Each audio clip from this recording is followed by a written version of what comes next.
was like everyone. I just went into like what's next, and yeah, meal and chocolate, and then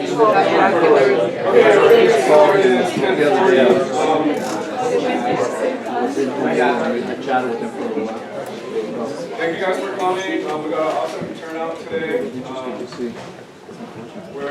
I'm pretty excited about having Dr. Albie from the University of Hawaii, West Oahu. He's starting up a new certificate degree program at the University of Hawaii called West Oahu called Sustainable Community Food Systems.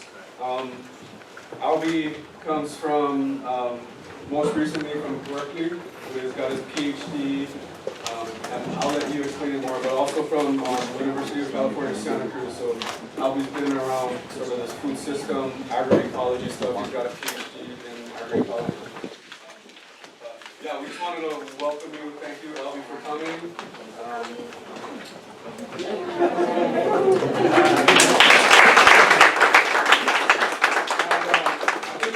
Exciting that we have Albie starting a program like this in Hawaii. You know, the intersection of agriculture and a lot of issues where agroecology really is an interdisciplinary issue where we can begin to talk about all the issues around agriculture and stuff like that. And I'll let Albie. Thank you, Albie, for coming. Thank you. All right, thank you all for having me today. So what I want to do is I'll just spend a little bit of time introducing myself so you get a sense of my background and how I think about food and agriculture. And then what I hope to do is we've broken up my presentation into two separate sessions.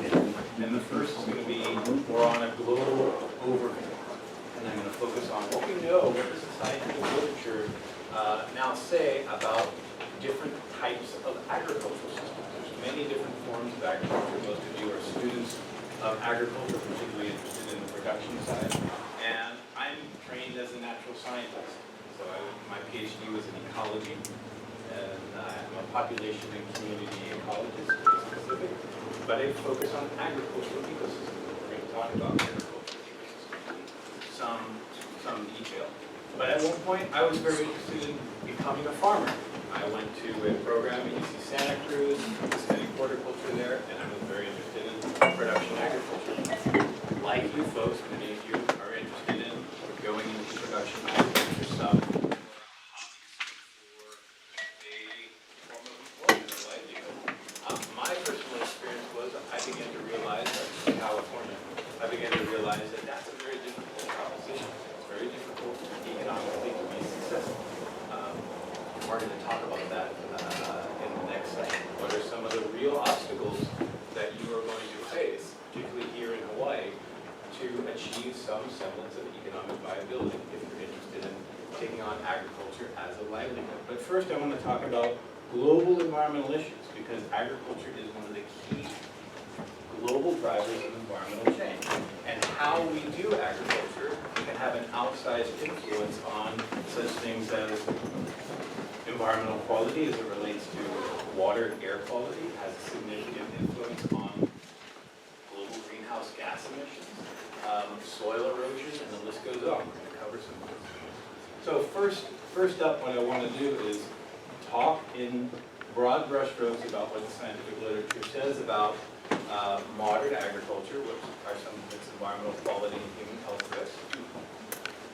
And then I want to spend some time talking about agroecology, this field of ecology applied to agricultural systems, with the intention of enhancing the sustainability of farming systems. That's my discipline. And then we'll talk about some of the comparative analyses of these different kinds of farming systems that we have available to us, and what do they suggest.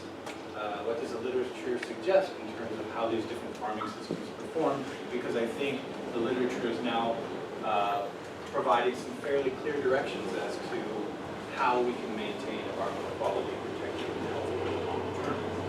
Okay? And then lastly, what I want to do is I'm going to talk about, looks like my slides got renumbered here, but I'm going to talk about the political context, right? Because agriculture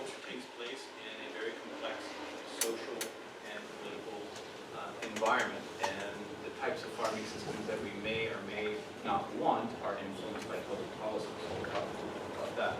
Okay, so let's jump into it. All right, important to understand is, as I said, is I'm trained as an ecologist. I take the framework of ecology and I project it onto agricultural ecosystems.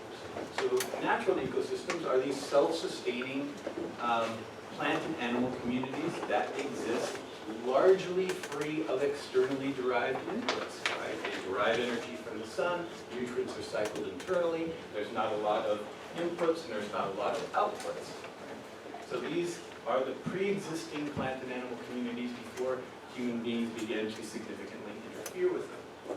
Okay, next slide. But agricultural ecosystems are very different. Agricultural ecosystems are highly modified, human-manipulated ecosystems to derive certain types of ecological services from them. One main ecological service is, of course, yield of goodies that we like to eat, or drink, or wear on our bodies, right? But there's a range of other ecosystem services that can be derived from agricultural ecosystems. And how we manage agricultural ecosystems determines the extent and the quality of the ecosystem services that are derived from them. That makes sense, I hope. So keep in mind is these are ecosystems, just like the old growth ecosystems that existed here before even Polynesian contact. But we are now actively involved in the process of managing ecosystems for particular outcomes.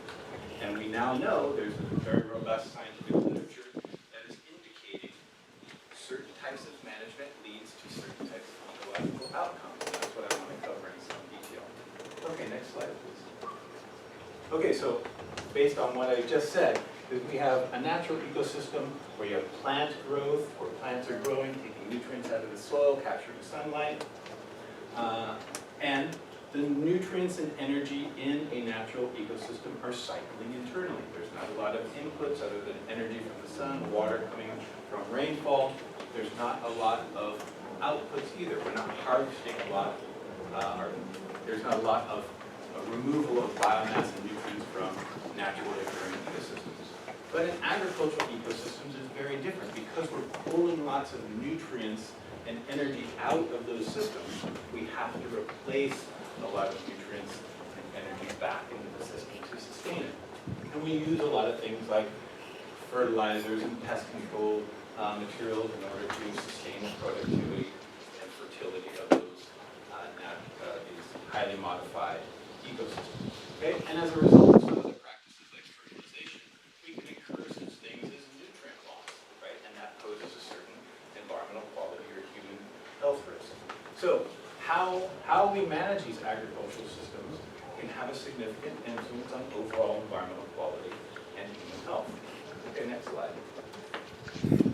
Very important when we just simply compare a naturally occurring ecosystem and an agroecosystem, a highly modified ecosystem, you see these kinds of significant differences. Okay?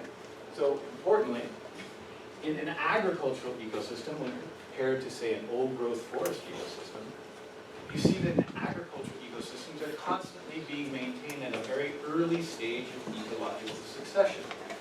Plant and animal communities evolve and often get more complex through time, eventually achieving what is called a dynamic equilibrium or a climax community. There was those here in Hawaii, some still exist here in Hawaii, but many of those have been highly disturbed. So one of the key things is ecological succession is essentially halted in agricultural ecosystems and is maintained at a very early stage. All kinds of insects and plants want to move into this habitat that is created by maintaining this ecosystem at a very early stage of succession. Meaning weeds, right, meaning insects thrive because this is such a biologically simplified ecosystem as opposed to something like this. Right? Importantly, when you compare a natural, complex, biologically diversified natural ecosystem and something like an agroecosystem, you see very different types of biological diversity. Agricultural ecosystems are far highly simplified ecosystems. They're species impoverished in many ways, very low levels of species diversity, and very low levels of genetic diversity. That's very important in terms of how susceptible these ecosystems are to pests and pathogens. Okay, and then of course there's high rates of disturbance because we're doing lots of tillage, harvesting, using different kinds of materials to control pests. These are highly disturbed systems. Do you have a question? No? All right, and then of course, as opposed to a naturally occurring ecosystems where we're not fertilizing, there's lots of inputs like nitrogen, phosphorus, and potassium fertilizer being added to agroecosystems in order to maintain the productivity of those farming systems. Okay, and then of course there's high rates of output. We're pulling lots of nutrients and energy out of these farming systems because those are the things that we want to consume. Okay, next slide. Traditionally, if you go back to early stages of agriculture, and you look at how people develop farming systems, everywhere around the world, farming systems were traditionally very biologically diversified. Okay? In space and in time. Human beings figured out how to manage biological diversity for the advantage of producing lots of yield of crops that can sustain their lives. So if you look at different types of farming systems, and these are photographs of different farming systems from different parts of the world, you notice that there's a fair level of complexity. There's both species diversity, lots of different crops being grown, there's a lot of non-crop vegetation surrounding these farms, and in many cases there's a lot of genetic diversity, meaning individual varieties of the crops that are grown, there's a wide range of them. There's a wide range of genetic variation, even within a particular crop variety. Next slide. So, a couple of examples. Looking at traditional agriculture of the Peruvian Andes. There are literally dozens and dozens of varieties of potatoes that have been selected through human selection to be adapted to those particular locations. Many of the varieties of potatoes that we consume today do not perform very well in these extremely high elevation parts of the Peruvian Andes. So what I want to point out is there's a high level of genetic diversity that is regionally specific and adapted to particular locations. Human beings have created this through the selection process. Okay. So high levels of genetic diversity geared towards specific cultures and specific agroecological contexts that allowed them to produce high yields and sustain population. Next slide. Okay, throughout Latin America, Central South America, milpa, agriculture, corn, bean, and squash intercropping was a very important staple crops for many of the people throughout that region of the world. And modern agroecologists studying this have figured out what are some of the ecological relationships that have led this to be a highly successful cropping system. For example, what is now known why this is such a successful cropping system is because the beans, of course, are a legume. They are a nitrogen-fixing plant. And they grow up the corn plant, which is planted before the bean. Okay? And then you plant squash around the base of these things. What my colleague at UC Santa Cruz, his name is Steve Leisman, what his graduate students figured out is that squash around the base of the plants, they produce allele chemicals that suppress the development of weeds.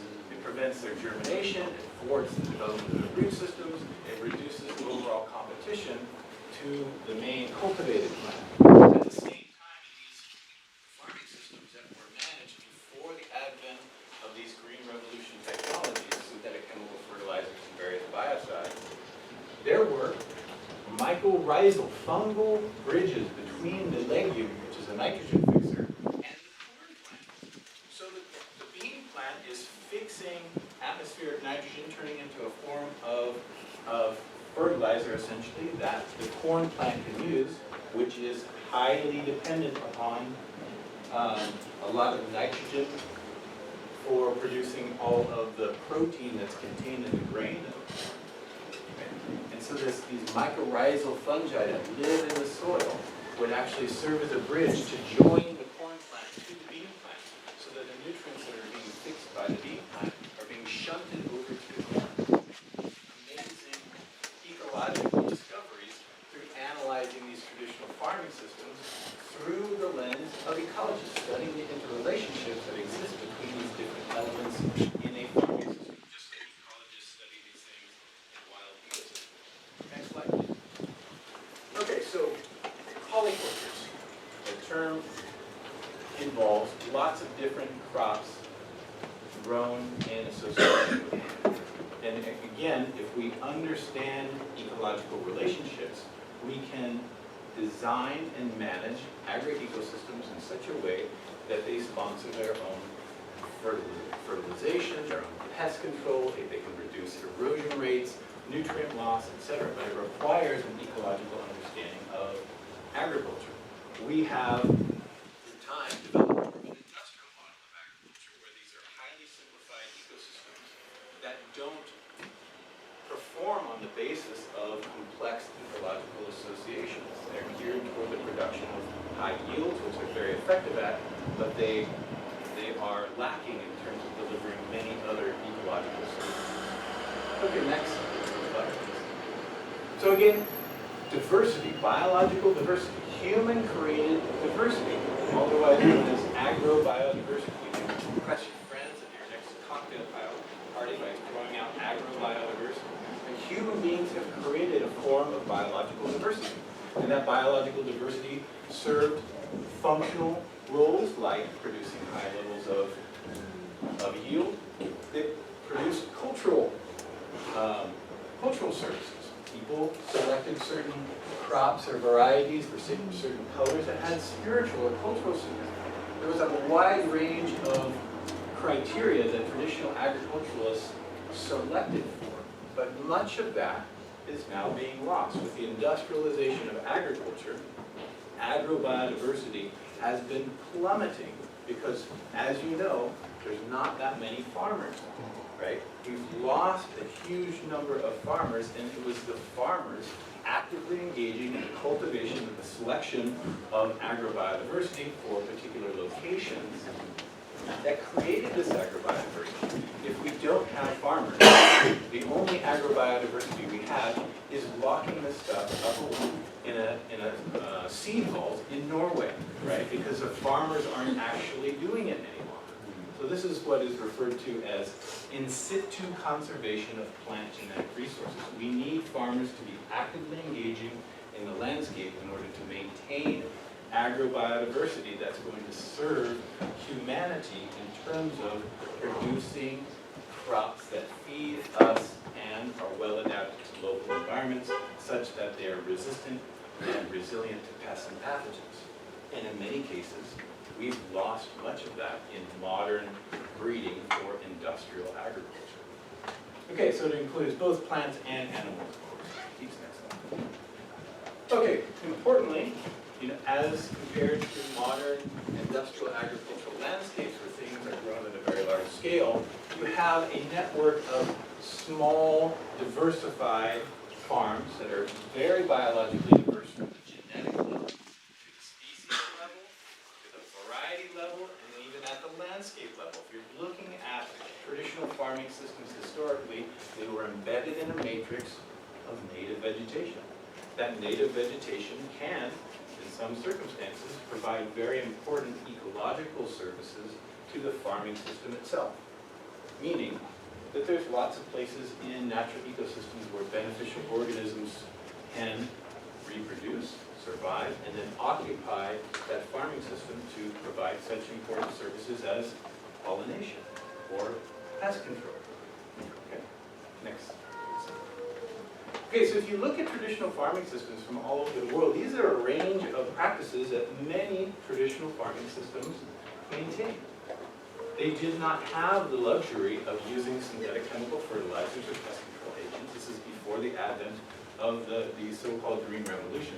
But farmers figured out if they adopted certain kinds of farming practices, the use of animal manures or human manures, the integration of nitrogen-fixing leguminous plants, whether they knew how that would function or not, farmers figured out through trial and error that maintaining these kinds of practices and diversifying the system led to the continued ability to harvest crops on those farms. Okay. If farmers did not practice these things, there was a tendency to degrade that agri-ecosystem to the point where the productivity declined. Okay?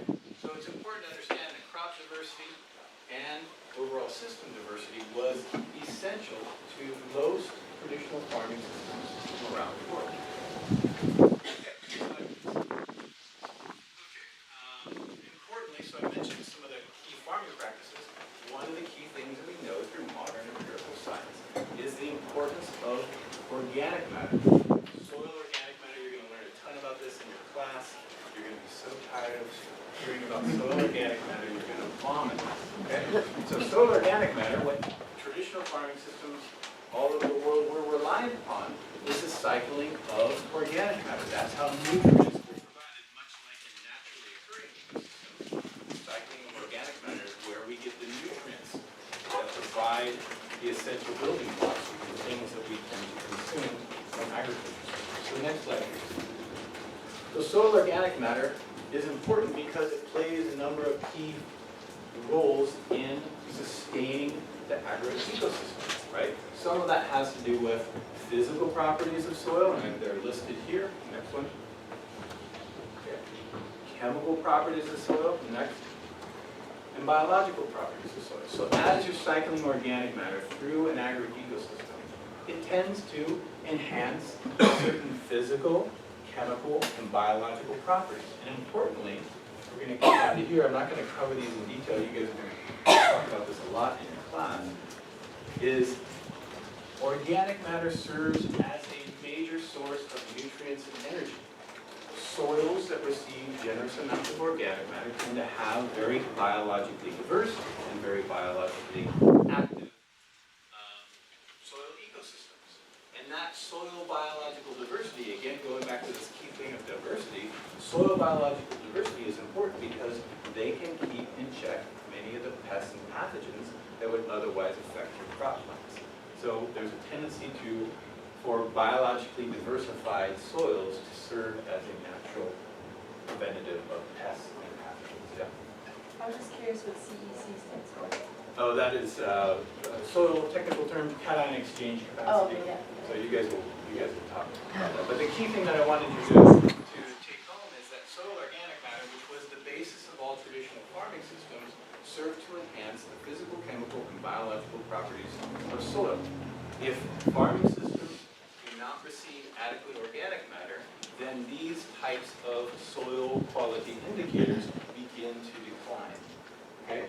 And if we farm exclusively using just synthetic chemical fertilizer, over time the organic matter content will frequently go down.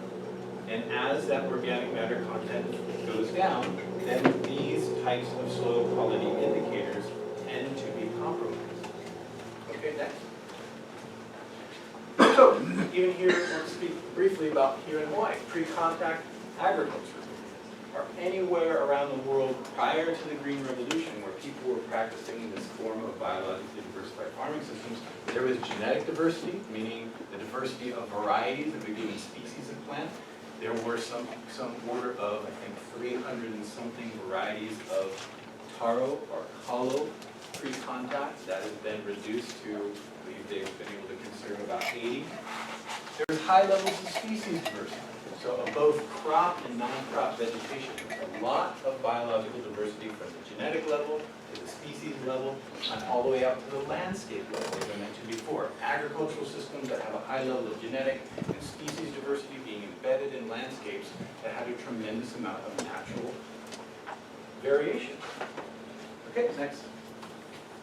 But that fundamentally changed with the period of European and American colonial activity, where traditional livelihood strategies all around the world were, I argue, fundamentally torn asunder, where traditional livelihoods and foodways and the agricultural practices that they used were displaced by a process of primitive accumulation and a form of capitalist agriculture reliant on the growth of very large monocultures of certain types of crops, rubber, sugarcane, tea, cacao, etc., displacing people from their traditional livelihoods.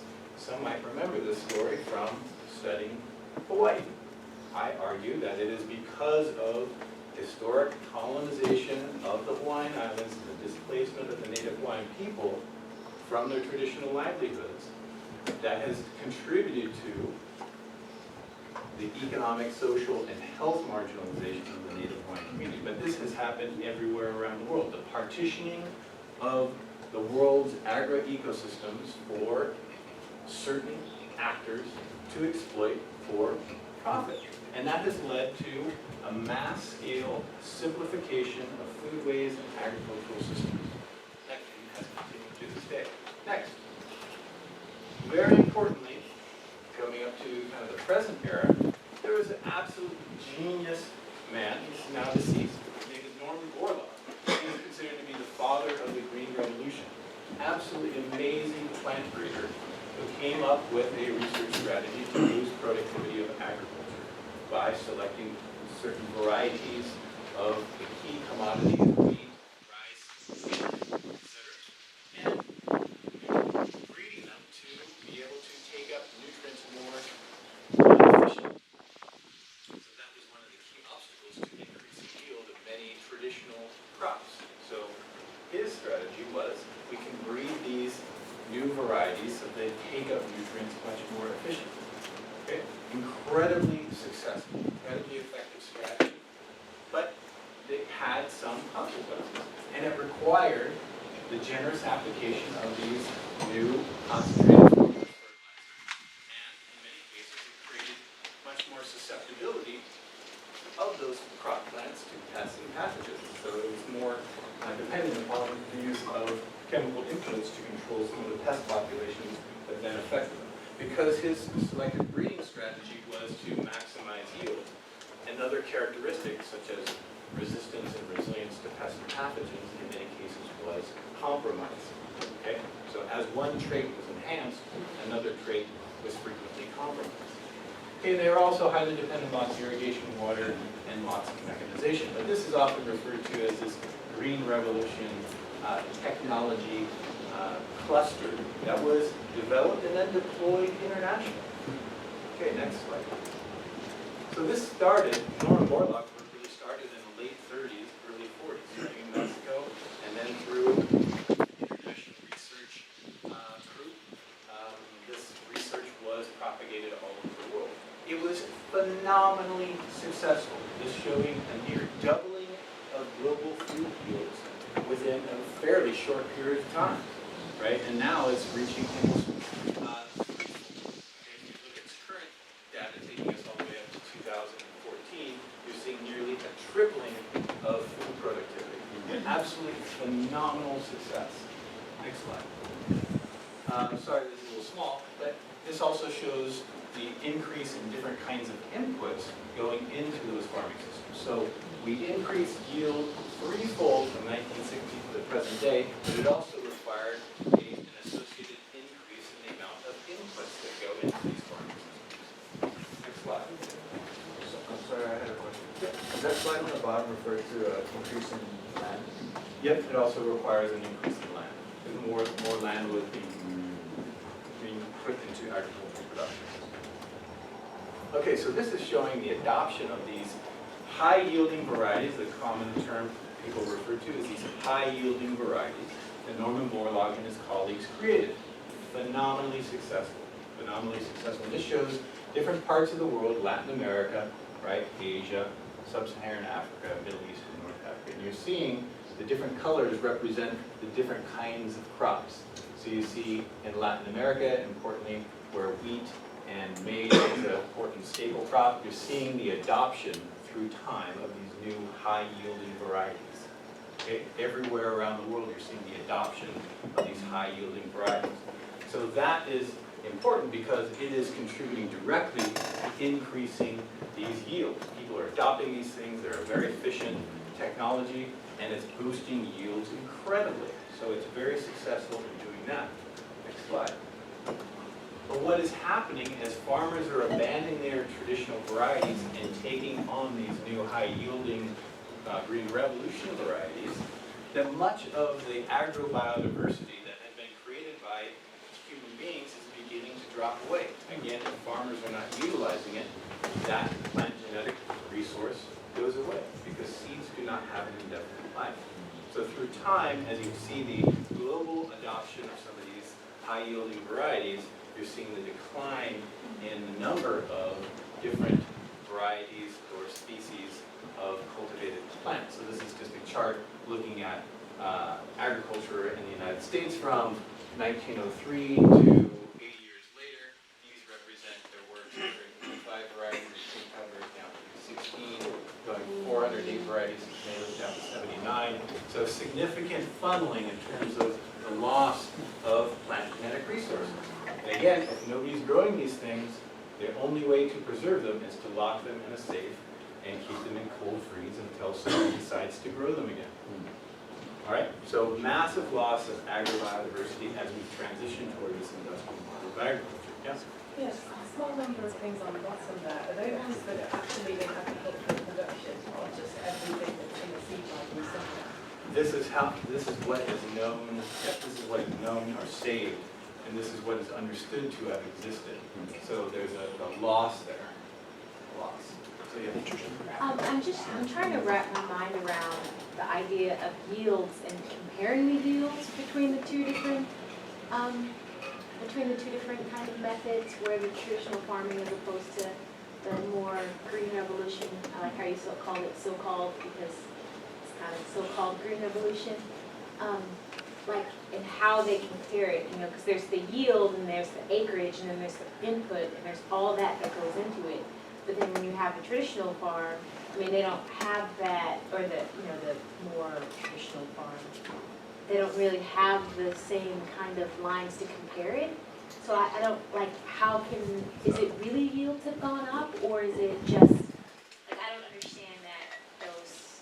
Yeah, that's a great question. Yeah. So one of the things that, so that was like global agricultural output, right? That's increased up to threefold. But if you look at these traditional farming systems, you actually see from an farm, the overall yield is incredibly high. But if you do a comparison of, say, a traditional farm and their varieties using traditional practices and their variety of corn compared to a modern industrial monoculture of corn, then the industrial model of agriculture with all the synthetic inputs is going to yield higher. And then that's with the control is the same then. That's the traditional style variety, and I mean, like, the control has to be the same, right? It has to be the same kind of, in order to compare it. So yes, in scientific comparisons where these things are being done and there's a yield differential between them, yes, they're isolating those factors. Though, of course, one is using a set of inputs that is organic matter-based and one is using a synthetic chemical-based one. And so have they done the opposite as well, where they've taken the corn and the different varieties that we're using now, or that's part of the green revolution, and then taken those varieties and put it into a more biodiverse setting and try to compare those yields as well? Because I would think scientifically they would have to do both in order to really compare and say this, yes, this is more productive as opposed to this being. So yes, some of that work has been done, and one of the things that you do find is that some of these high-yielding varieties, when they're introduced to a traditional farming system where there's not the use of synthetic chemical inputs, the yield is lower. So these high-yielding varieties are not adapted to being grown well and succeeding in these biologically based farming systems. And so you're losing the capacity by breeding for a particular kind of set of inputs. Those types of high-yielding varieties are not well adapted to a traditional farming system as a sole fertility management. So we can talk more about this. I don't want to bog down. Getting onto the weeds with this. Okay, so next one. Okay, so as agriculture has gone through the process of industrialization, because of the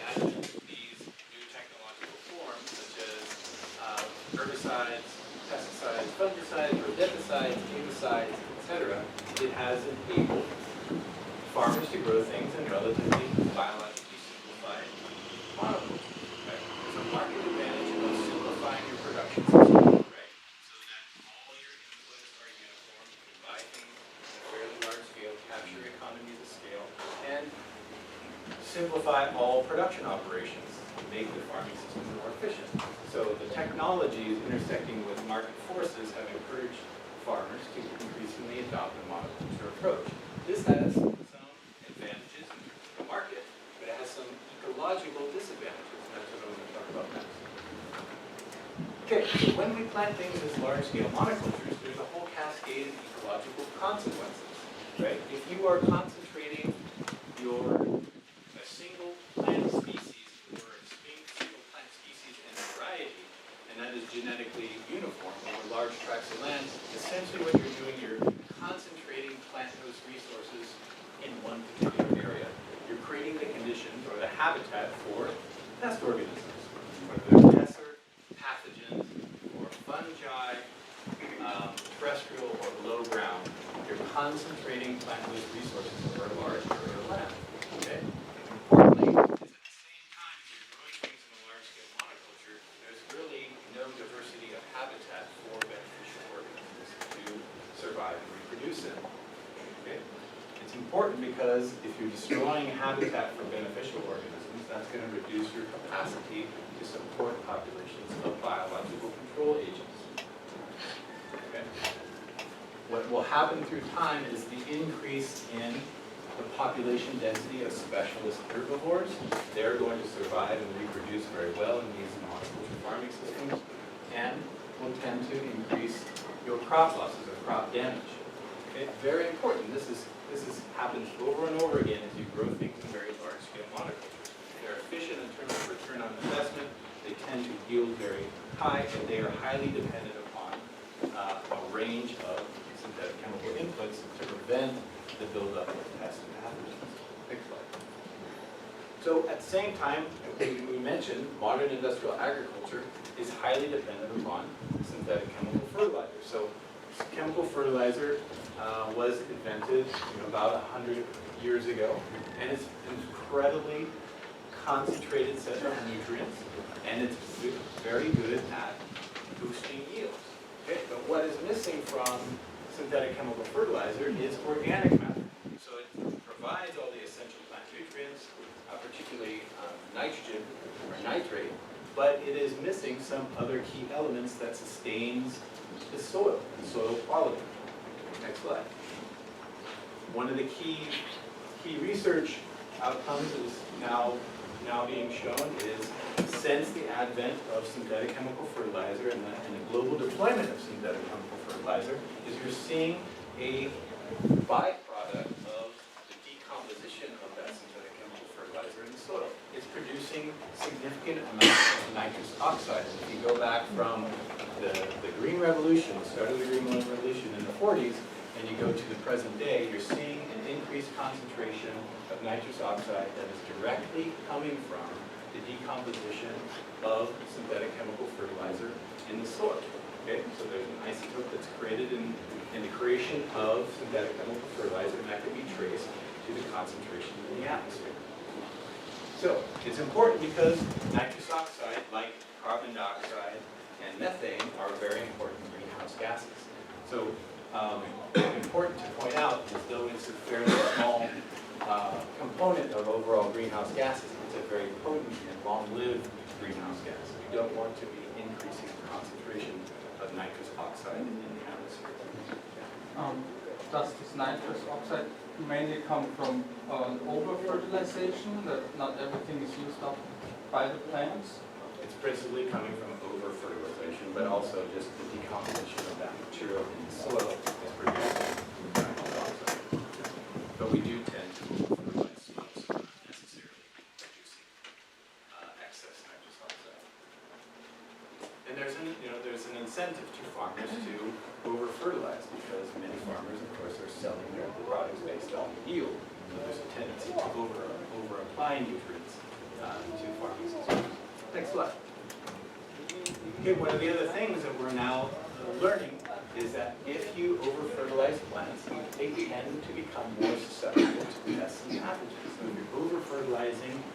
that tends to produce plants that, rather than putting nutrients and energy into building structural carbohydrates, they tend to produce themselves. Those cells are relatively soft.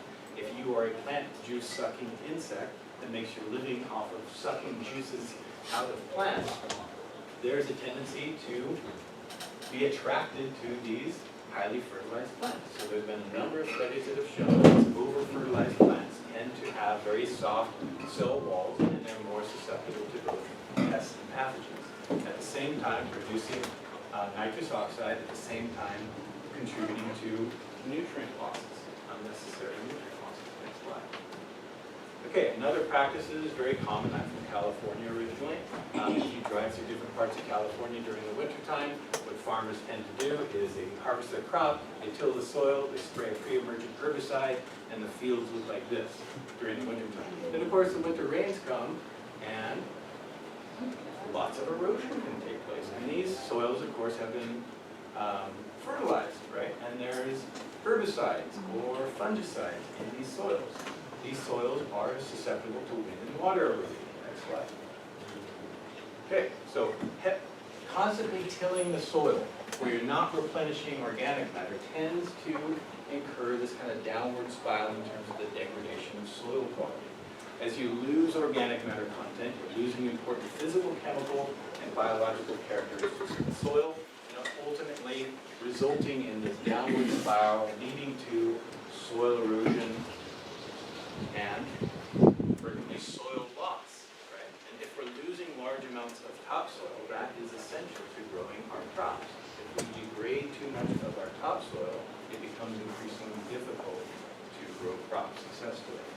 Okay, importantly, is if you degrade the soil far enough, then the biological diversity of the ecosystem is so degraded it's not going to serve an important preventative pest management function.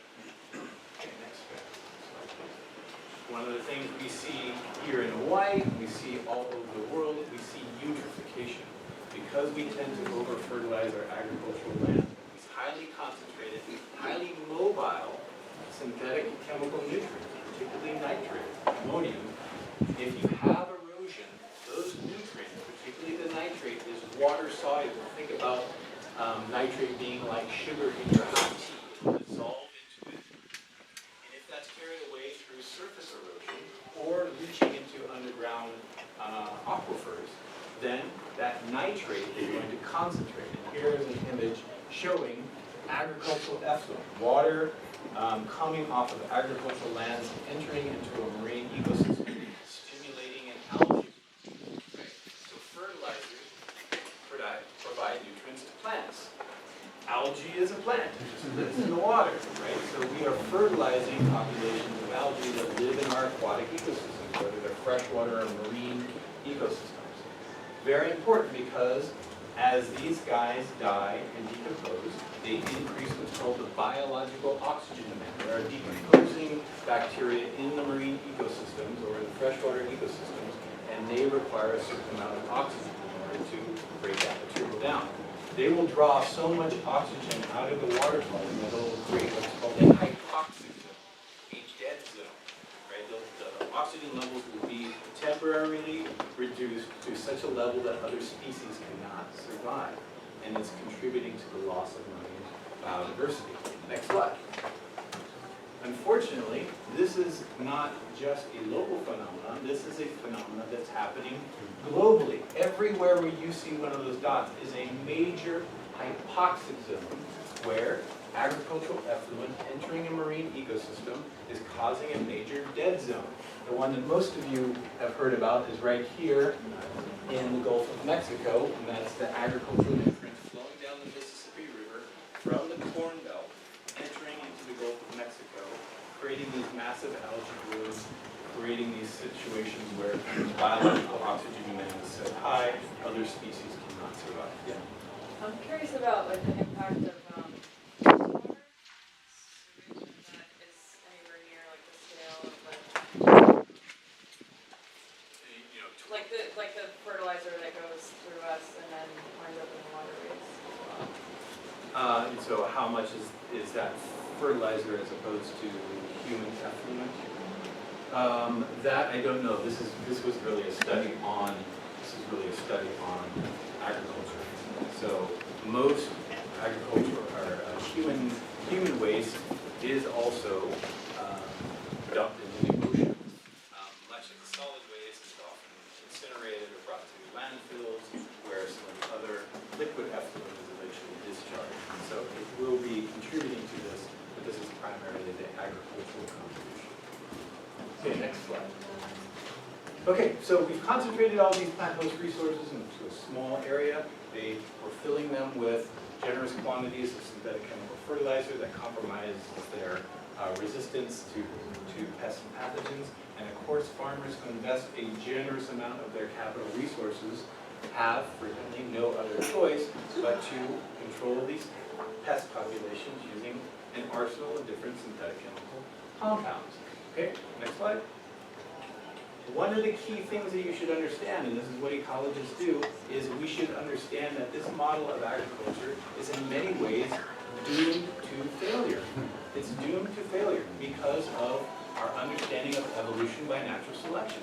If you are subjecting a population of organisms to a toxic material, there's always going to be one, the red one, for example, that has an innate genetic variant that allows it to survive an exposure to a toxic material. All the others are going to croak, and then the one that has that genetic trait is going to survive and reproduce, and through time, that trait of genetic resistance is going to be amplified in subsequent generations. It's very simple. It's very simple. And the documented resistance of pesticides is one of the best documented examples of evolution by natural selection that we have. Right? It's happening in hundreds and hundreds of different insects, weeds, pathogens, etc. So, and at the same time, many of the materials that we use in modern agriculture are what are called broad spectrum. They are not discriminating against a beneficial organism like this lacewing and a pest organism like an aphid. So, at the same time we are driving the development of genetic resistance, we're destroying the populations of beneficial organisms that could otherwise keep pest populations in check. Does this make sense? Okay, next slide.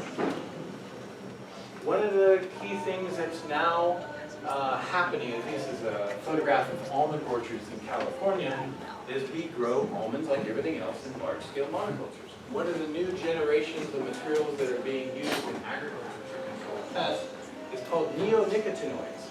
You are going to hear a lot about neonicotinoids in your lifetime because the scientific literature on neonicotinoids is catching up with the industry.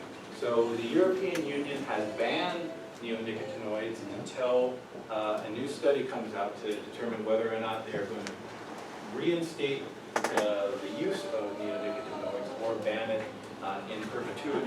In the United States, neonicotinoids are used ubiquitously. It's used everywhere. Okay? And the concern around neonicotinoids is that they interfere with the normal neural function of insects, particularly pollinators, and is one of the, it's understood, is one of the key contributors to what's called colony collapse disorder. It is the interference with the normal nerve function of honeybees that is preventing them from finding their way back to their colonies, and so populations of honeybees are declining significantly. Yep. Can you give an example where these neonicotinoids are included? What is it? In Roundup or? No. It's a very common seed coating now in many commodities. The seed that goes into the farmer's field are often coated with neonicotinoid pesticide, and when it germinates, neonicotinoids are brilliant in that they are systemic. So it's intended to not expose people and non-target organisms to those toxic materials. It's integrated into the plant tissue, but now it's being understood is whether you apply it through a seed coating or you're spraying it or applying it to the soil, it's being taken up by the plant, and the neonicotinoid toxic material is being expressed in the pollen, in the nectar, in the foliage. And so what's now happening is honeybees, that of course get all of their food from nectar and pollen, are consuming a lot of these neonicotinoids, in addition to the cases where they're sprayed directly out in the field, and that is leading to disruption of normal nerve function and interference with their ability to navigate. Yeah. Albie, what's the use of neonicotinoids in the Hawaiian Islands? Are there crops that are particularly using it, or is this really a cotton issue on the mainland or some other product that's being produced? What's its impact in Hawaii? And what is its use in Hawaii? In Hawaii, you know, it's used everywhere. It's a very common class. Which specific crop, I don't know. I'll have to get back to you on that. But it's used in, if you buy a nursery plant that's sold at Costco, it's already been treated with a neonicotinoid. So, and most of the seed that is being sold to farmers, it's already being coated with a neonicotinoid. So it's in many crops, but I'll get back to you on one specific one. And I'll send Derek some information on Hawaii-specific uses of neonicotinoids. Yeah. Does the ends on the pollen on the foliage, or are we the end consumers of that too? Are we the end consumers? If the stays all the way to for human, also the human consumes that, or ends up right on the pollen or on the foliage? Well, for the plants that are producing, it really depends on the crop, how much you're being exposed to, but it is a systemic insecticide, and so it is being expressed through all parts of the plant. There's going to be significant variations in concentrations in a plant, from the fruit to, say, the leaves to the pollen, etc. So I don't know what the total exposure is, depending on which crop that you're referring to. But yes, you will likely be consuming small amounts of neonicotinoids as a result of consuming foods that I think maybe just to piggyback on this question, are they finding it in people, they find Roundup in breast milk, or are they finding neonicotinoids in human bodies as well? I think that's I haven't looked into bioaccumulation. It's a relatively, these things are designed to be more acutely toxic, rather than the old generation which tend to bioaccumulate in people's tissues. So by design, it's intended not to do what you're asking about. But I don't know, I haven't reviewed that literature, but that's another question. So I'll collect questions at the end, and I'll get back to you with answers to these questions. Yep. Yeah, I'm not sure if this is totally appropriate, but Paul Stamets has some pretty good stuff researched on the Strocaria mushroom remediating some of the neonicotinoids, but definitely pesticides from the bees. When the bees actually, in the fruiting body of the Strocaria mushroom, they actually pick the top off and they suck mycelium. So that's kind of a new area, but that's brings some hope for remediation for the bees' immune system as well. Sure. Yeah, another strategy, of course, is designing farming systems where they're not reliant on these types of Yeah, obviously, yeah. So did I understand right that it becomes part of part of the plant. part of the plant? It's not something that would wear off. It's like part of the DNA. Well, it's not necessarily part of the DNA, but it's part of the tissue of the plant. And it really circulates through the circulatory system of the plant, right? Through the xylem and the phloem. And so all being expressed in the pollen. And so neonicotinoids, I encourage you to follow this. I think it's a very important topic. It's increasingly being debated because the scientific literature is beginning to suggest that it has a significant impact on environmental quality. Okay, thanks. Okay, another one that's important to understand is there's a material called atrazine. Atrazine is used all over the world. It's first or second relative to Roundup. It's like glyphosate herbicide. I did my PhD work at UC Berkeley. A colleague of mine by the name of Tyrone Hayes has done some very important toxicology research on this material, and he's showing some very important findings where, in particular, you can have significant interference in the reproductive biology of amphibians at concentrations that are 30 times lower than is allowed by the EPA. Atrazine is the most commonly found material in our drinking water.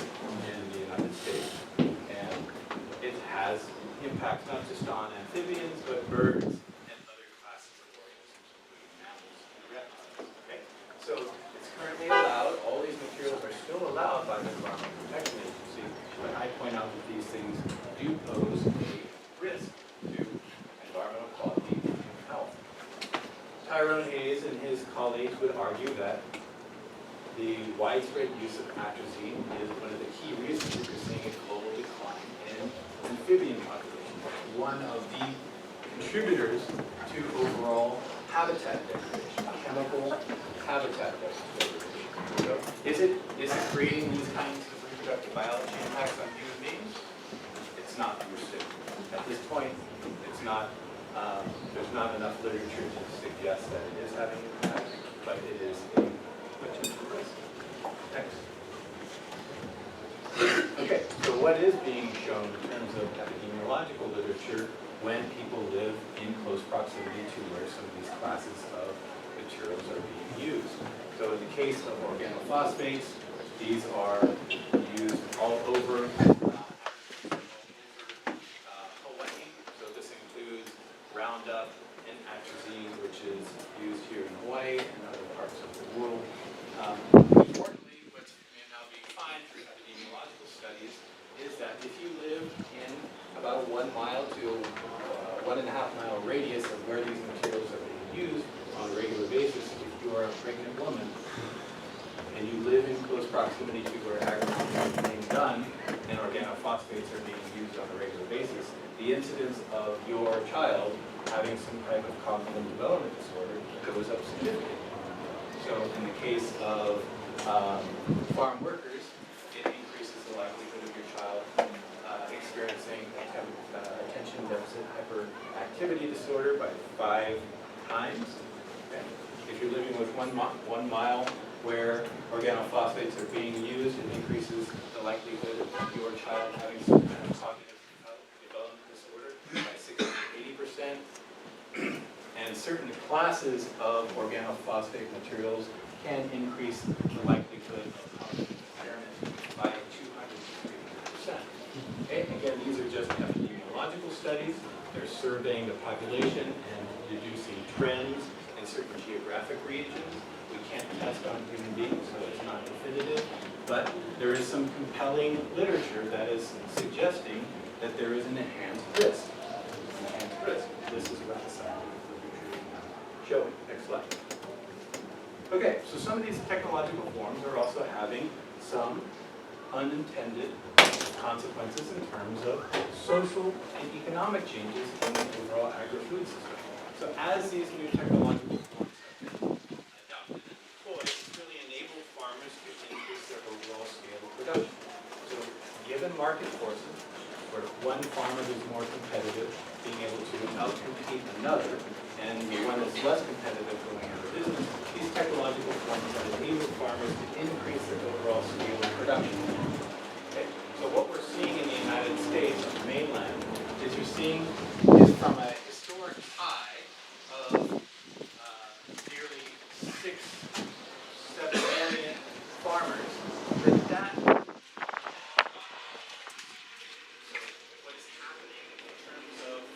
industrialization of agriculture is it's enabling farmers to grow at a larger and larger scale. They are more competitive because of the efficiencies of their economies of scale. They're outcompeting some of the smaller producers, and the smaller producers are selling out or being bought out or going out of business.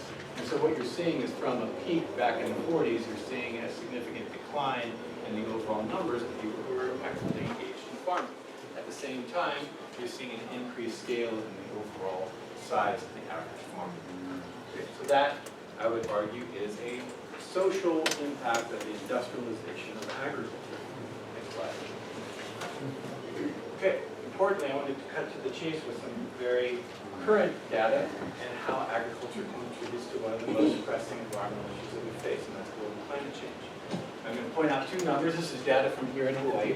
The current concentration of CO2 in the Earth's atmosphere is over 400 parts per million, and what's considered to be safe by the IPCC and other atmospheric scientists is 350 parts per million. Okay, there's a problem here. Okay? The problem is that we already have too high concentration of CO2 in the Earth's upper atmosphere to maintain the Earth's average temperature at or below 2 degrees of 2 degrees Celsius of warming. 2 degrees Celsius of warming is important because it is thought that if we exceed 2 degrees Celsius of warming, then we will incur significant global impacts in terms of not just agriculture, but sea level rise that can create economic and social chaos. Okay? So we are on a trajectory to blast through 2 degrees centigrade of warming if nothing is done. That's why this conference is happening in Paris this month and next month is so important, because that's the conference at which a binding accord needs to be reached to mitigate the situation. How does this have any relevance to agriculture? Next slide, please. Okay, so importantly, we are up here and we need to get down here. Agriculture has an outsized influence on greenhouse gas emissions. Okay. So the IPCC, if you are unfamiliar with this material, the IPCC is very clear that anthropogenic climate change is happening. It's real, it's already occurring, it's already having an impact on global agriculture, it's already having an impact on global food prices.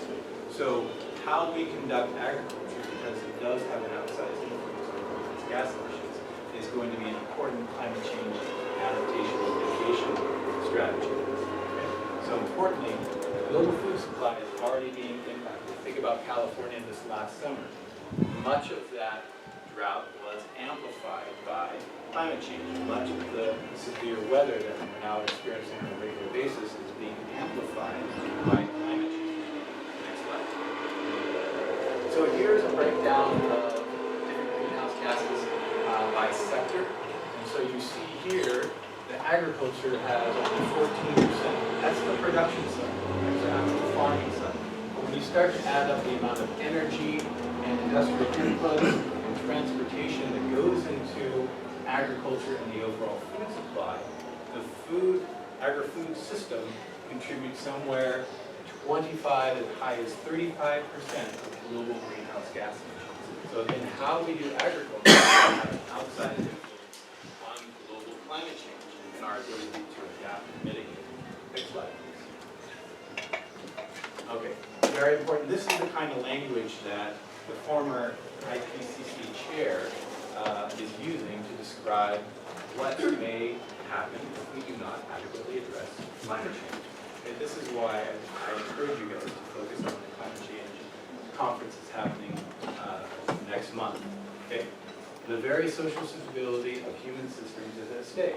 And right now, according to the pledges that have come into the COP21 negotiations, is we are not doing enough to mitigate that 2 degrees warming, beyond which Rajendra Pachauri and others think that we're going to have to face some very dire circumstances. Next slide. Okay, we're going to skip that. Next slide. Okay, so I'm going to briefly go over some alternative agriculture. Going back for decades now, there have been people who've thought about agriculture in a very different way. As the process of industrialization has been moving apace, there have been people who've thought about agriculture in fundamentally different ways. And here's a list of people going back into the early 1900s who thought about agriculture from a fundamentally different perspective. Okay, so starting with F.H. King, who is at the U.S. Department of Agriculture. He traveled throughout Southeast Asia studying traditional agricultural systems, realized in comparison to the United States some of the farming systems that he was observing in Korea and other parts of China. They had been in existence for 4,000 years, supporting very dense populations of people. Right? So there were ways to actually sustain the fertility and sustainability of the soil over the long term. They were using their traditional practices. Okay, there's a whole bunch of different people throughout time who thought about agricultural ecosystems from a fundamentally different viewpoint. Next slide. Let's cover a few more. Going up to the present day, importantly, the work of Rachel Carson pointing out that DDT is an important contributor to the loss of global biodiversity. and ecologists, people that I study with at UC Berkeley, looking at agricultural systems from this ecological viewpoint, and the development of this discipline of agroecology. Next slide. So, I just want to show you a schematic view of what agroecologists think about farming systems. So we've been covering with this kind of conventional management model of agriculture, where you grow things in large-scale monocultures, you use chemical fertilization, remove all non-crop vegetation, lots of intensive tillage, and then you use pesticides in order to control pest populations that inevitably occur.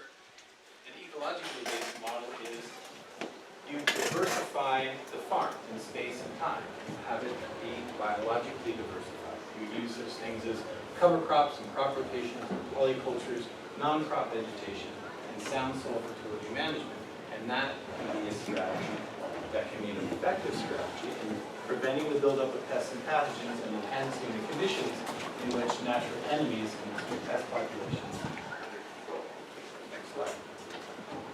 Okay, here's an example. I'll just show you a few examples of ecologically based pest management. This is one of the most successful ecologically based pest management strategies that's been deployed in East Africa. So there's a very, very robust pest called corn borer that affects the subsistence agriculture of East Africa.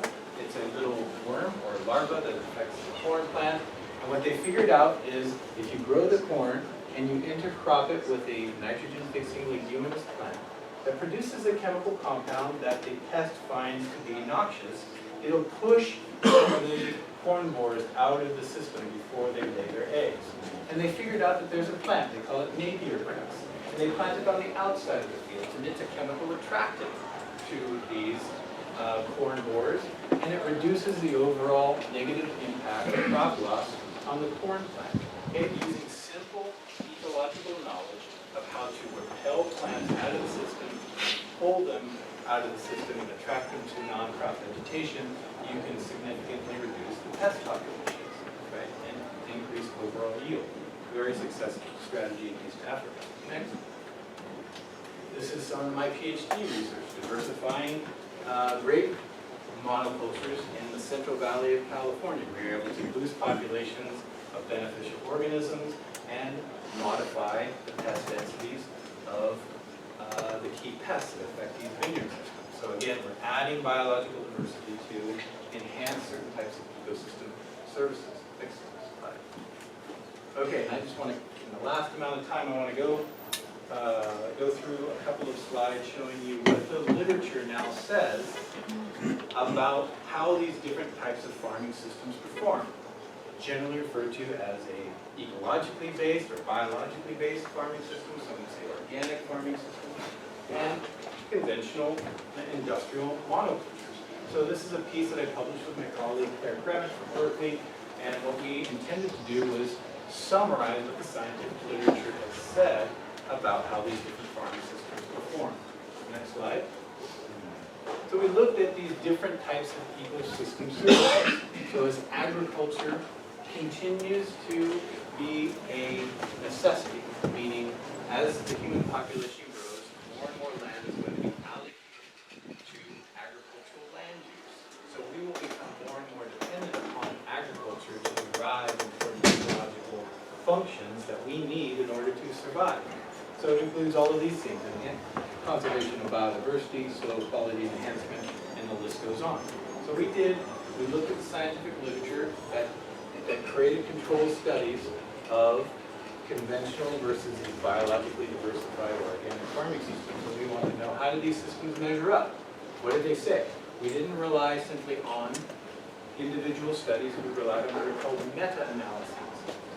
The analysis of many different studies to determine what the average impact is. Next slide.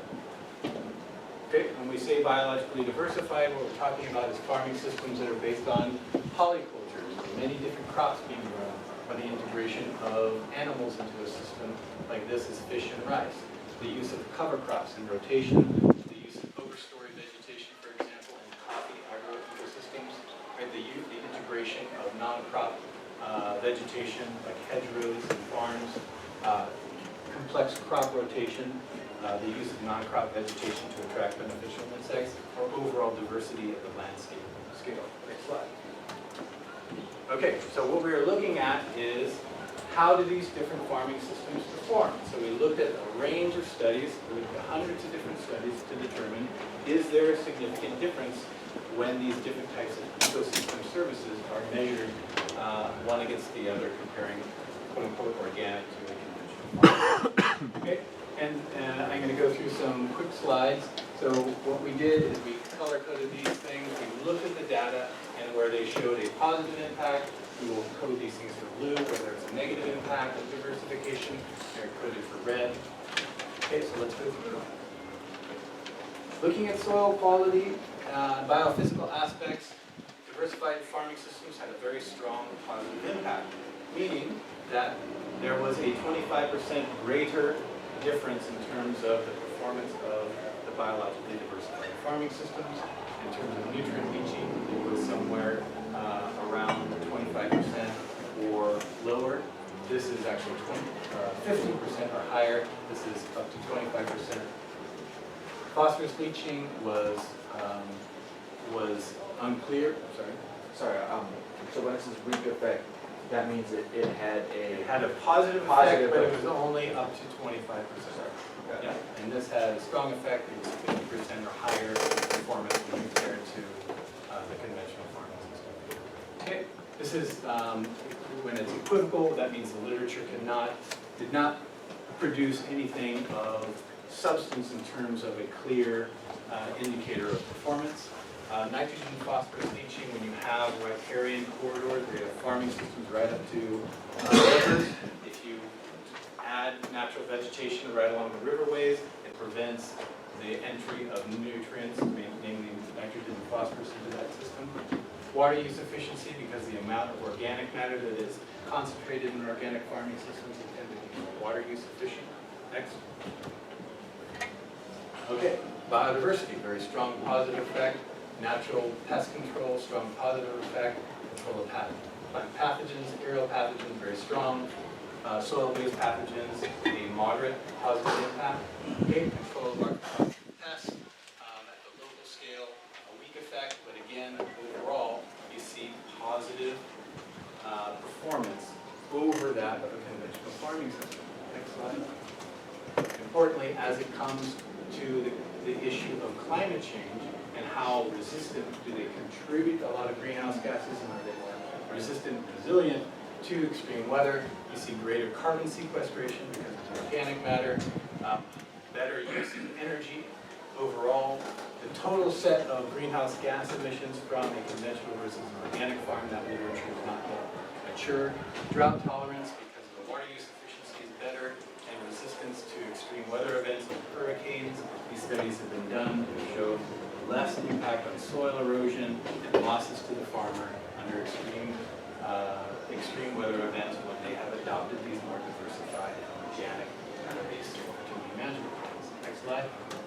Okay, and then yield. Everybody wants to know about yield. My colleagues at Berkeley, we just completed a meta-analysis. On average, the yield differential between an organic farm or a biologically based farm is about 19% lower on average. 19% lower on average, and it depends highly on which crop. So all of the Green Revolution crops have received billions and billions of research and development dollars to develop their overall performance in terms of yield. They tend to outperform in producing grains when compared to an organic farming system. But if you're very interested in this, you can check out some of these studies that have been done.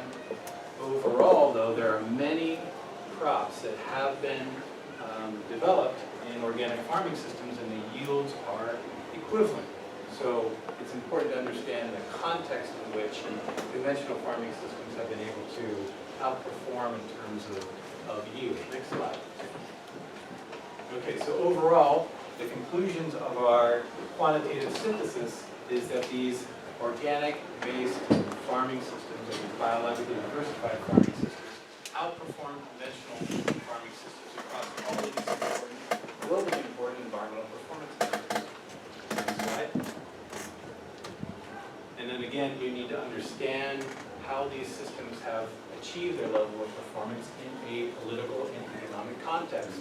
So if you look at, and this is research that we're going to be publishing next week, this is just a snapshot of organic farming systems research. So this is a total USDA research, education, and extension budget, and this is the amount of research dollars that go into organic farming systems.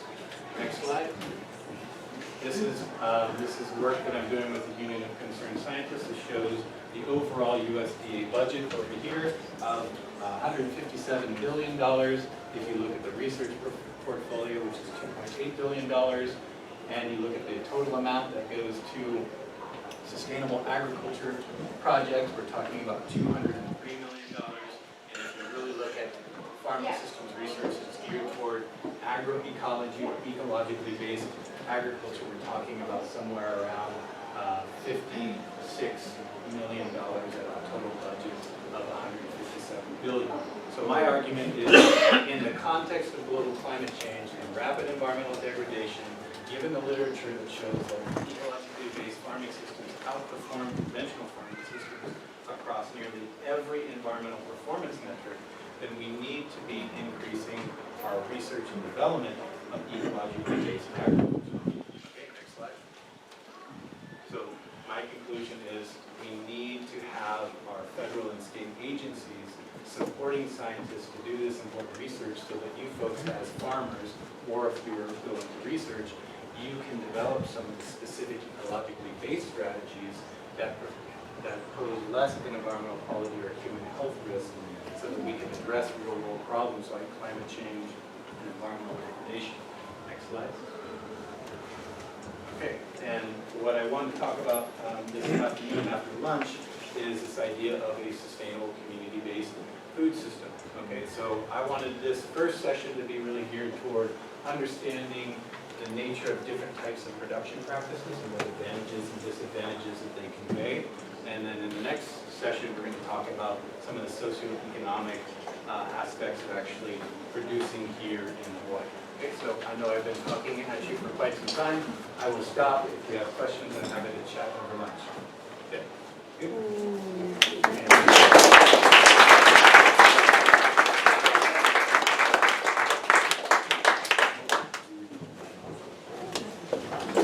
Alright, so we're going to take a break for lunch, and I didn't mention it in the beginning, but for the people that walked in for the talk, Kohala Center has a demonstration forum down the hill after the talk. If anyone's interested in taking a tour of the farm, then that's possible.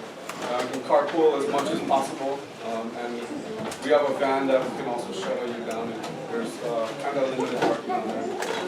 Yeah, well, Time you come back from Mexico?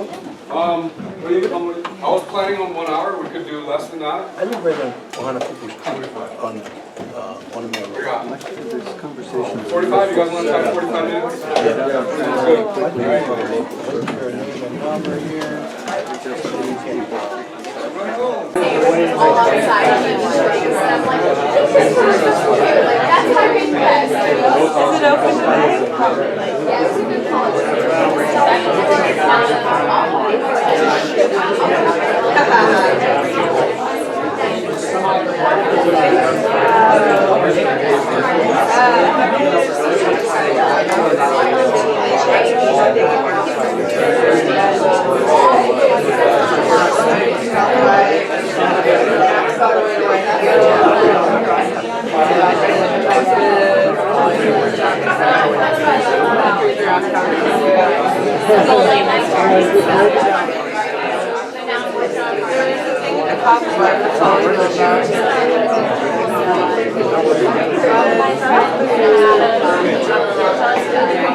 It's so easy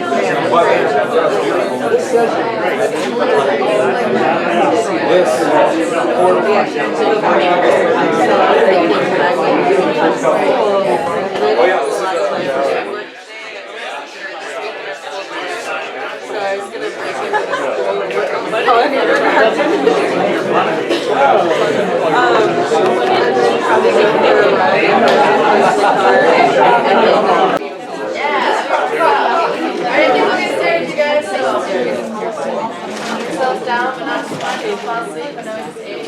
You can stand up at any point and like stretch it out.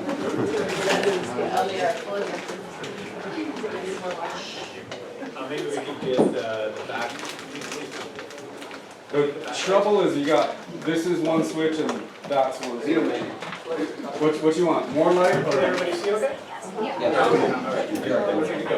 Okay, so what I want to do in this next half, I want to tell you a little bit about the program that we're creating at West Oahu, and then I'll transition into a discussion around what are the real life obstacles that you will face as an aspiring farmer or gardener in trying to achieve some semblance of economic viability.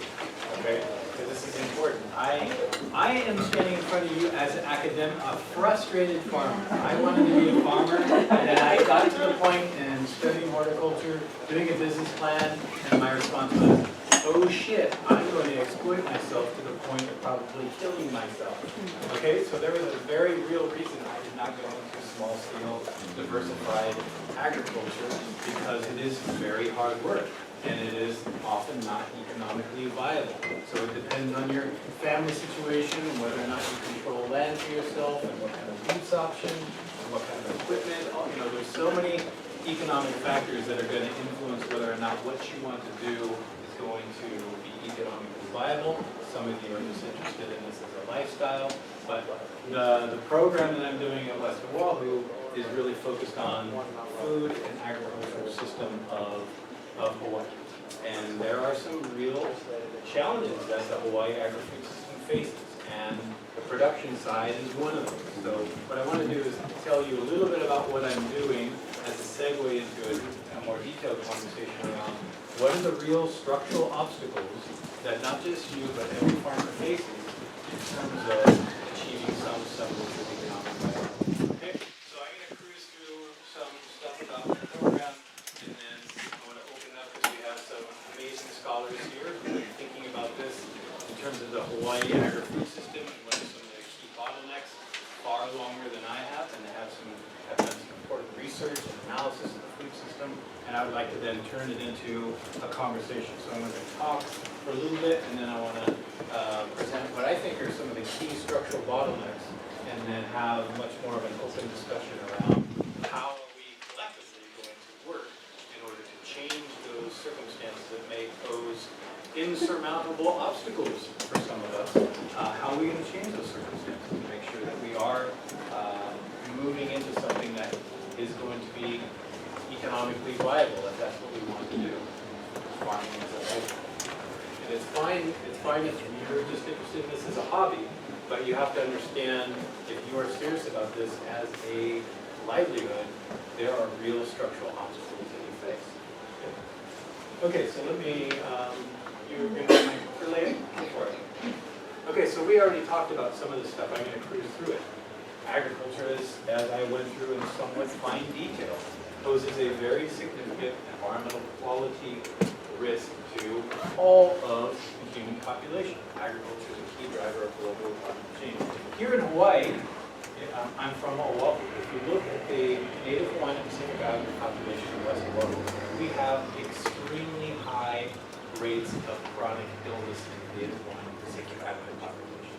I will show you some of the statistics. These are food system problems. Right? I told you guys a little bit about some of the negative externalities, social and environmental risks associated with modern agriculture. Another one I will argue is the level of chronic illness that is experienced by certain populations, particularly low-income communities of color that have historically been marginalized. That is a food system problem. That is a food system problem. Okay? The food environment, meaning the retail food outlets that one is living in and around, that influences overall human health. So if you are a poor person from a community that is surrounded by convenience stores and you are on EBT and you don't have a car, your food choices are constrained. That's a food system problem. Next slide, please. Okay. Also, there's some risk to statewide food insecurity in the context of global climate change. As everybody knows, you've heard this statistic, we import a tremendous amount of our food. Is that a concern? Is that a real risk to the population of Hawaii? This is something that we need to interrogate to determine, is there actually a risk and what do we need to do about it in the context of global climate change? Okay.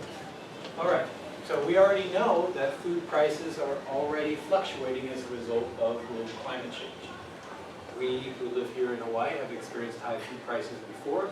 We will undoubtedly experience them again. So we should be thinking about what kind of food and agriculture system is going to maintain the health and well-being of the population, protect environmental quality, and ensure an adequate food supply for all of Hawaii's population. Okay. At the same time, we have, in this kind of post-colonial vacuum, as I call it, where we have very few people who are working in agriculture, that there's this tremendous opportunity to reclaim some of those dollars that are being spent on purchasing food from other parts of the world. There's a tremendous opportunity to grow the local economy if we were able to create new opportunities for people like yourself to go into production agriculture or allow existing farmers to scale. Right? So there's all kinds of untapped opportunities to grow the local agricultural economy. Next slide. Okay, we talked about this, some of the negative externalities. I'm not going to dwell on that. Next slide. We talked about this, about greenhouse gas emissions. So this is, again, this is a food system problem, something that we experience not just here in Hawaii, but something that we experience nationally. To me, this is a problem much like the economic viability of small-scale diversified farmers that we need to solve as a population. In the world's most productive agriculture, we have nearly 50 million people who are food insecure, right? Difficult time having access to an adequate food supply to live a normal, productive life. That's a food system problem. Poverty problem, it's an access problem. So these are the types of content that I explore with my students. Why do we have these kinds of statistics? And what are the health outcomes that are associated with food insecure populations? Next slide. Okay, this is the data that I was referring to. Look at some of these numbers. To me, this is an important food system problem. The Native Hawaiian and Pacific Islander, relative to the state average, experience these rates of diabetes higher than the state average. These are devastating numbers. And to me, this is an indicator of the history of agriculture in Hawaii. The Native Hawaiian and Pacific Islander population is, as a result of the historical development of agriculture in Hawaii, has been placed at a significant economic disadvantage. And as a result of the food system and the opportunities they have available, these types of chronic illnesses are experienced by them at these rates. This is a food system problem. And if we can analyze the food system to determine why some of these outcomes might be the way that they are. Next slide. Okay, so we ended the last presentation on this idea of a sustainable community-based food system. And that is kind of reclaiming our food system and redirecting it in such a way where we are trying to meet very specific goals: environmental, economic, and social, right? So this idea of a sustainable community food system has been advanced by scholars from all over. And then the idea is that we're intentionally collaborating to develop a system of food and agriculture that is based on ecologically sound production, and we're trying to create market opportunities where specific social, economic goals are achieved for a particular place. The intention is to try to rationalize and redesign the food system such that it serves the population in order to meet very specific goals. Next slide. Okay, so sustainable community food systems have a number of different goals. So when we're talking about sustainability in the food and agricultural system, we're talking about these kinds of goals. That community members have access to adequate amounts of food to live a healthy, active lifestyle. That is a key goal of sustainable community food systems.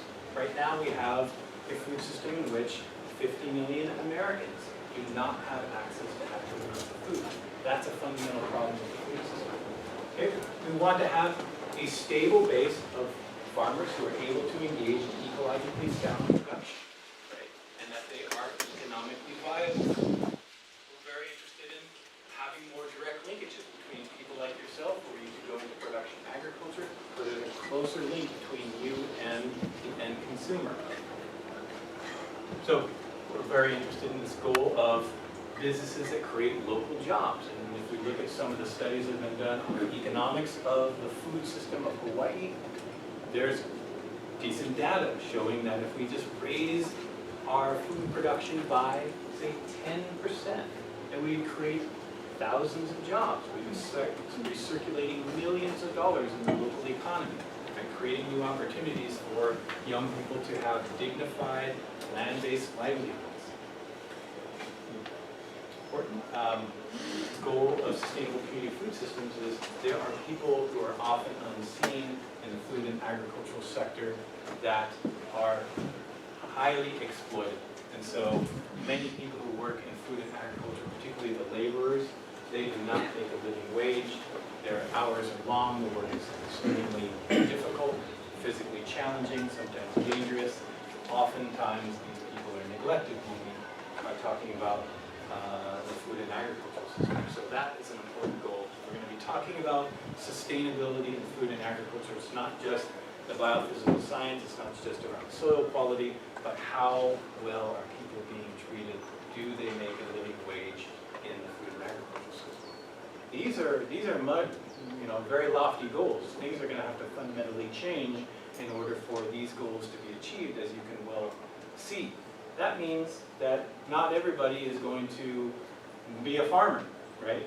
That means that some people need to do education and research and policy work in different aspects of the food and agricultural system and society as a whole to change the conditions in such a way that we can achieve these kinds of goals, right? So as I said, going into small-scale diversified farming is tough. And you may have some of these goals already set in your mind, but it's going to be very difficult for you to achieve these things and be economically viable given the structural obstacles that you face. So, and importantly, especially here in Hawaii for the Native Hawaiian and Pacific Islander population, cultural self-determination, having some kind of meaningful, dignified livelihood that allows you a land-based form of employment. Okay, so these ideas, though they may be lofty, these are fairly conventional kinds of thinking.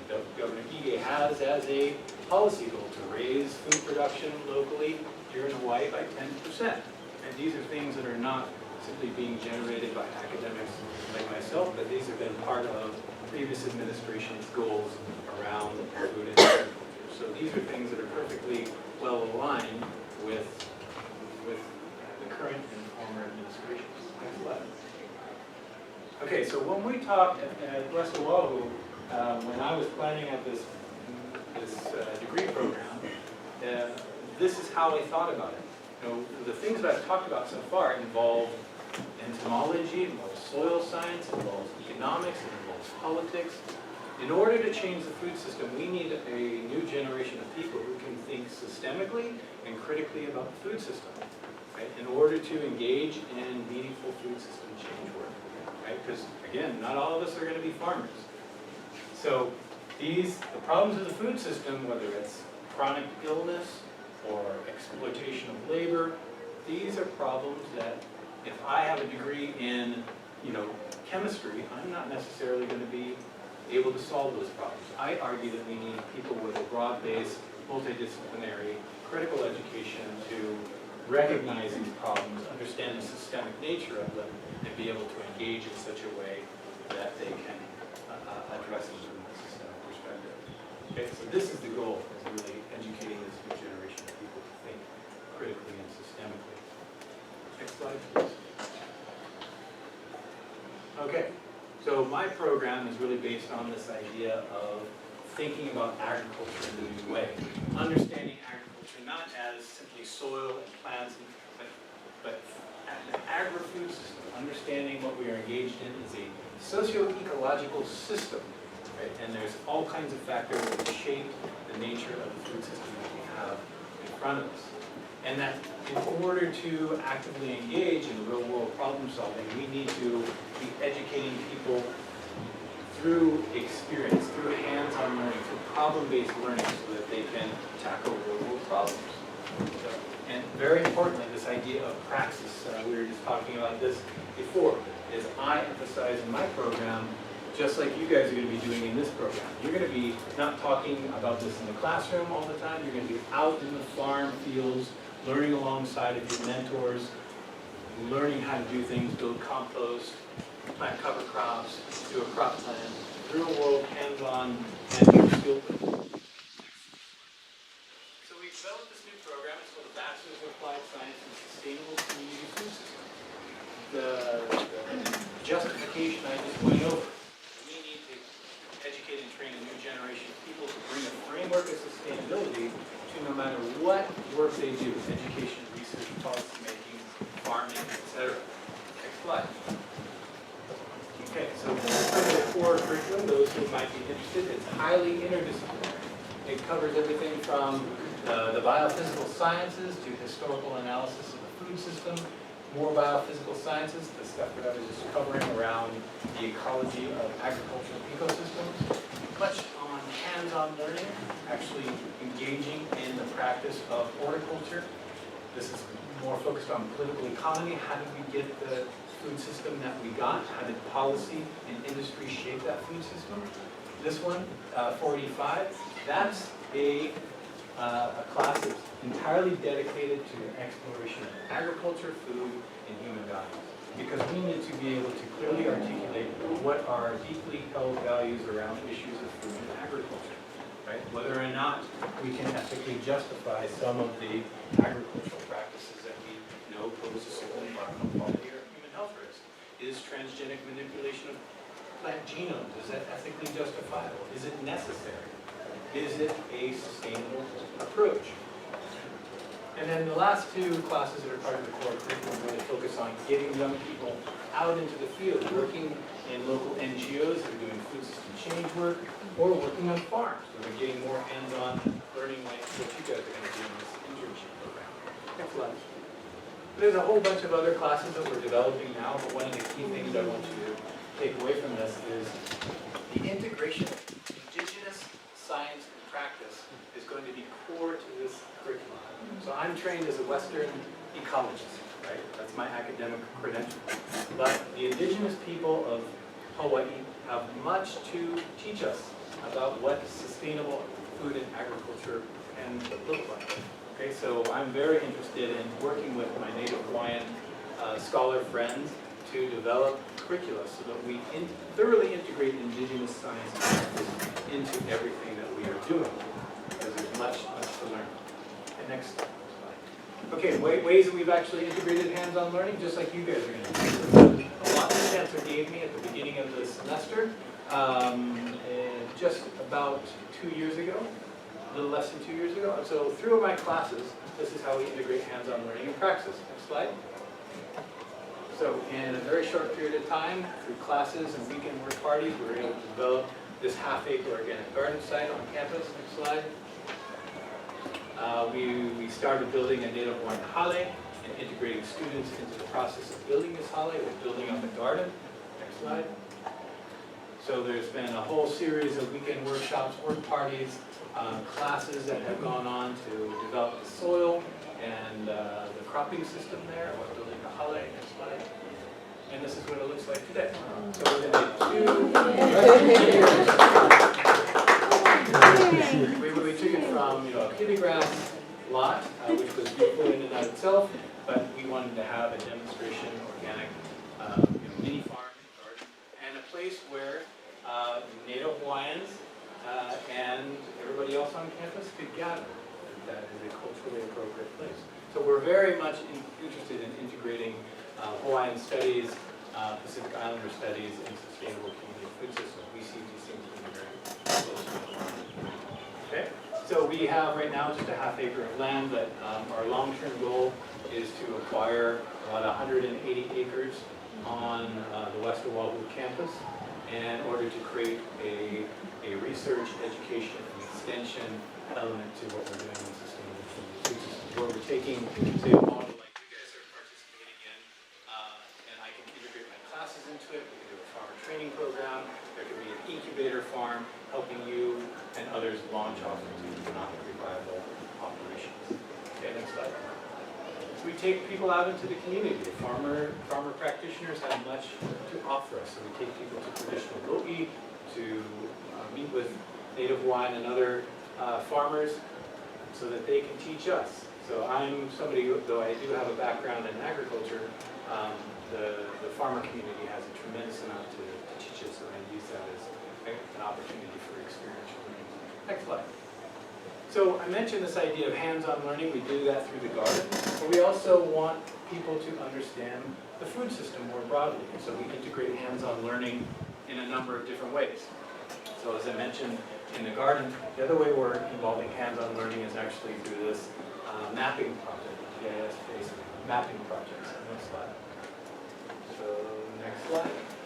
So we're doing some basic mapping with our students, drawing upon publicly available and some privately available databases to help students understand what the food system actually physically looks like. So generating maps like this, where it shows where is it. And this is a Oahu focus right now. Where is the agricultural land, right? And next slide. And who owns that? And you see an interesting cross-section of Hawaiian history, do you not? If you look at the blue, you see the federal ownership, the military bases. You see Kamehameha schools in the blue. You see the lands that are owned by different industries. So you see an interesting cross-section of Hawaiian history and the present here. It gives people a more holistic or systemic understanding of the food system, at least us in Oahu, what we are surrounded by, what we are embedded in, and what opportunities might be there for us. Next slide. And again, you see an interesting element of Hawaiian history here, right? The largest landowner on Oahu to this day is still Castle and Cook. So one of the large sugarcane plantation families or corporations still owns a large amount of the agricultural land in the state. So not a lot of land is owned by a fairly small number of people. Next slide. Okay, we're doing the same thing. This is another way we help people understand the food system of Oahu, is we are mapping out where is all of the convenience stores, retail stores. So I mentioned there is good data showing that people's health is influenced by the food environment that they are surrounded by. And so this is a map of all the different convenience stores and comprehensive grocery stores on Oahu. Next slide. We begin to analyze that data and we begin to see certain patterns. So this is Hawaiian. This is where most of the world's remaining Native Hawaiians live. Right? This is relatively lower income relative to other parts of the island of Oahu. And we see in this part of West Oahu, about 50% of all of the food outlets is convenience stores. Next slide. In Ewa, which is also West Oahu, our campus is over here. This is Waianae, so 50% convenience stores, 35% convenience stores in Ewa. Let's go to the other parts. We go to the North Shore, we're talking about 25%. Go to the other parts of the island. So you're seeing 20%, Next slide. You're seeing 15%. So even though there's differences in total numbers, you're seeing a disproportionate amount of convenience stores being in some of these low-income communities. I send my students out into those convenience stores to do such experiential exercises as mapping what's inside of those stores. And if you were on EBT, or what used to be called food stamps, and you had, of course, a limited income, what kind of diet could you produce in feeding yourself and your family from a place that sells these kinds of foods, as opposed to these kinds of foods? And we found, of course, overwhelmingly that you have high fat, high salt, high processed, sugary foods that are in direct correlation to the diabetes, heart disease, obesity, etc. And it is frequently true in many low-income communities. Limited amount of transportation with limited income prevents people from making the types of food choices that might be more health promoting. And if they only have a limited income, they might be making a food choice that they would otherwise not make. Next slide. Okay, we're also doing the same thing where we're mapping the fast food as opposed to kind of comprehensive sit-down restaurants. So the idea is, again, we're trying to train young people to think systemically about the food system. Many people would say, oh, you have heart disease, diabetes, and you're obviously making bad decisions. It's your responsibility. And I would say, well, there are historic circumstances that have been put into place that are beyond individuals' control. Yes, people make choices, but their choices are constrained. And so this is another project where we're mapping out the convenience, or the fast food restaurants to determine what is the food environment in different parts of the island. Next slide. Okay, and you can go to the next slide. Is that it? Okay, so why don't we pop up, there's another PowerPoint, I think, down here. You can just drop that out of the way. So any questions about this while we get the next slide up? Yeah, let me get this one up. Okay, I'm just put it on full view. Got it.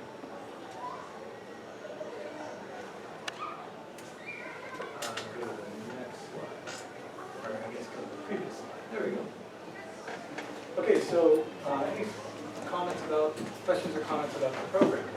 Just want to give you a sense of, yeah. How large is the faculty? One.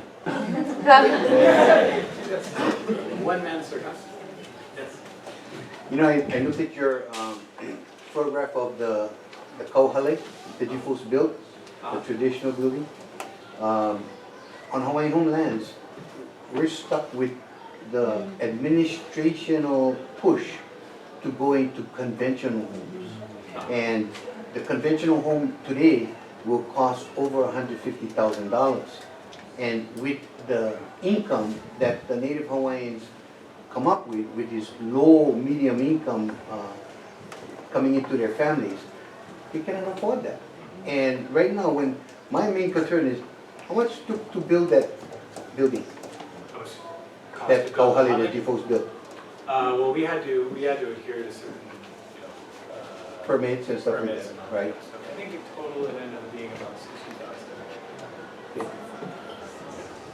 Yeah, but that's, there's a lot of cement and other things, but my understanding is that if it does meet a certain standard, you could actually live in it, at least part-time. Not on our campus, but that a hall could be built. No, exactly. And, you mentioned a lot of different things, and I'm very much aware of all of those things. If we're talking about sustainability, the Hawaiians, through the Kamehameha dynasty, were forced to get into harvesting the sandalwood for trade. And, avoided going out to the lois and didn't start producing kalu. So there's a lot of different things that I'm very much aware of, and I agree with you. So, but that Kohala drew my attention for my needs. I'm interested in talking to you about that Okay, later. we'll talk more.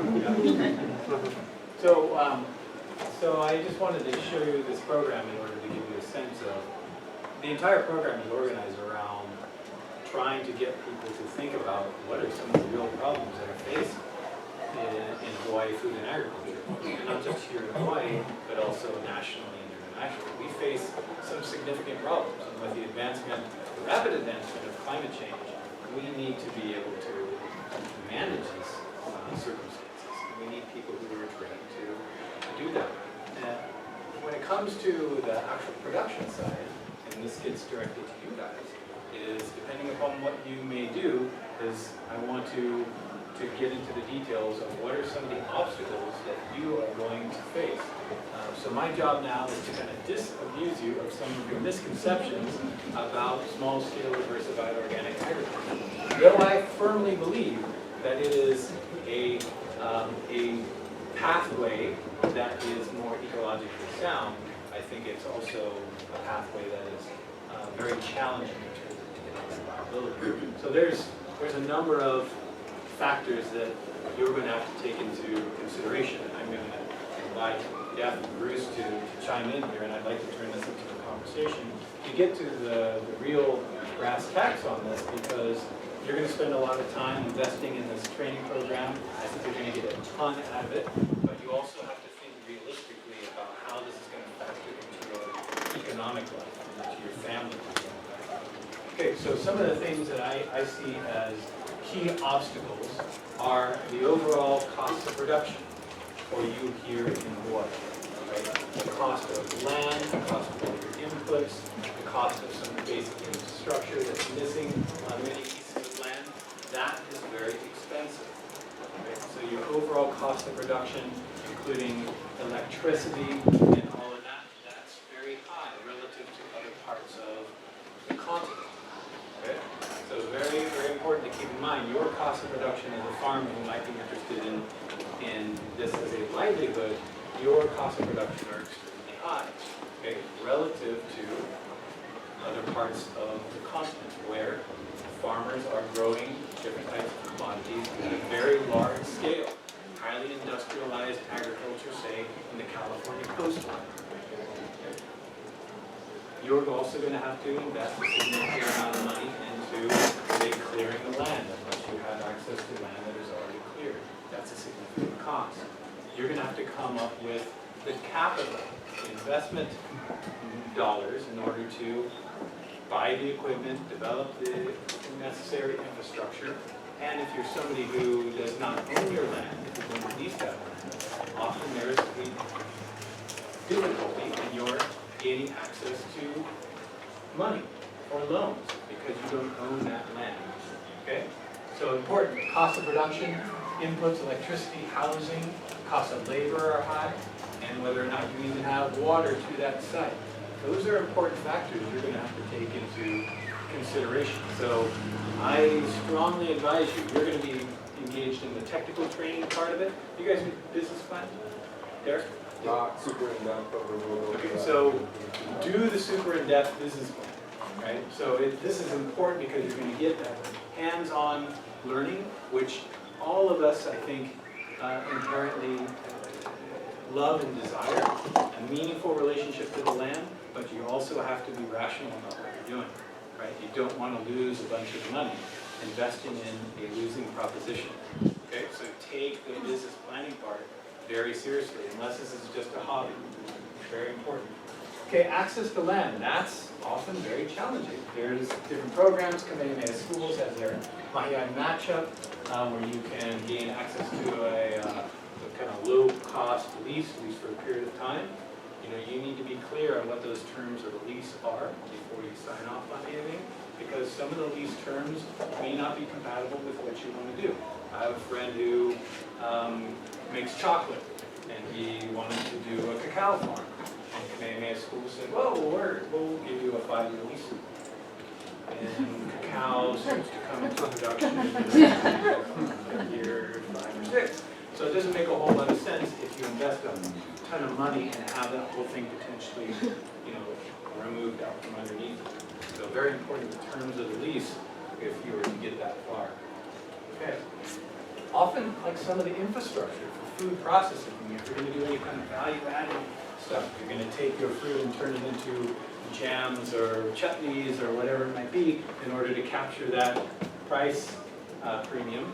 That infrastructure may not be present or close enough for you to do what you're going to do. So you need to think about the geography of your production. Okay, importantly, scale of production. Many of you would be very interested in having living a Jeffersonian agrarian-based existence just like me. That's what I wanted to do. But you need to make sure that you are growing at a scale that is going to produce a certain income that's going to allow you to, raise a family if that's what you want to do, and pay your taxes and all the other stuff that you need to do as an adult, right? So the scale of production is important in achieving the adequate scale of production. That's going to make your operation economically viable. Okay. One of the things I hear frequently is that there's a market for many of the things that you potentially would want to grow, but many of the growers are inconsistent. They cannot produce a consistent product. So that's where the technical training comes in to make sure that you know how to produce things consistently. Because if you're not able to produce things consistently, your buyer is going to disregard you and say, well, I can get my arugula from the mainland, and they're going to deliver it, 7 days a week, and you're only going to deliver it 4 or 5 days a week. Okay, important, and this is what Derek and the folks at Kohala Center have done such a great job of filling the gap, is for a period of time there really were no rigorous farmer training programs. And now we have this program, we have the Go Farm program, we have multiple organic farms. There's a range of new education and training opportunities to give you guys the basic skills to start moving toward developing a business. Okay, so I just wanted to point these things out. These are real obstacles, and you need to take them very, very seriously, because farming, the old joke is, how do you make a small fortune in agriculture? You start with a large fortune. So it's, many of you are going into this thing probably without, a trust fund, I would imagine. So you don't want to lose all of your money going into a losing proposition, all right? So I just want to kind of pause here and allow Jeff or Bruce to weigh in on some of the analyses you guys have done that you would like to share with this group in terms of their interest in moving into agriculture, and any kind of warnings that you would like to reveal them. Yeah, before, I just wanted to really introduce and thank you guys for coming. Bruce Matthews, the Dean of the College of Agriculture, Forestry, and Natural Resource Management at UH-Hilo.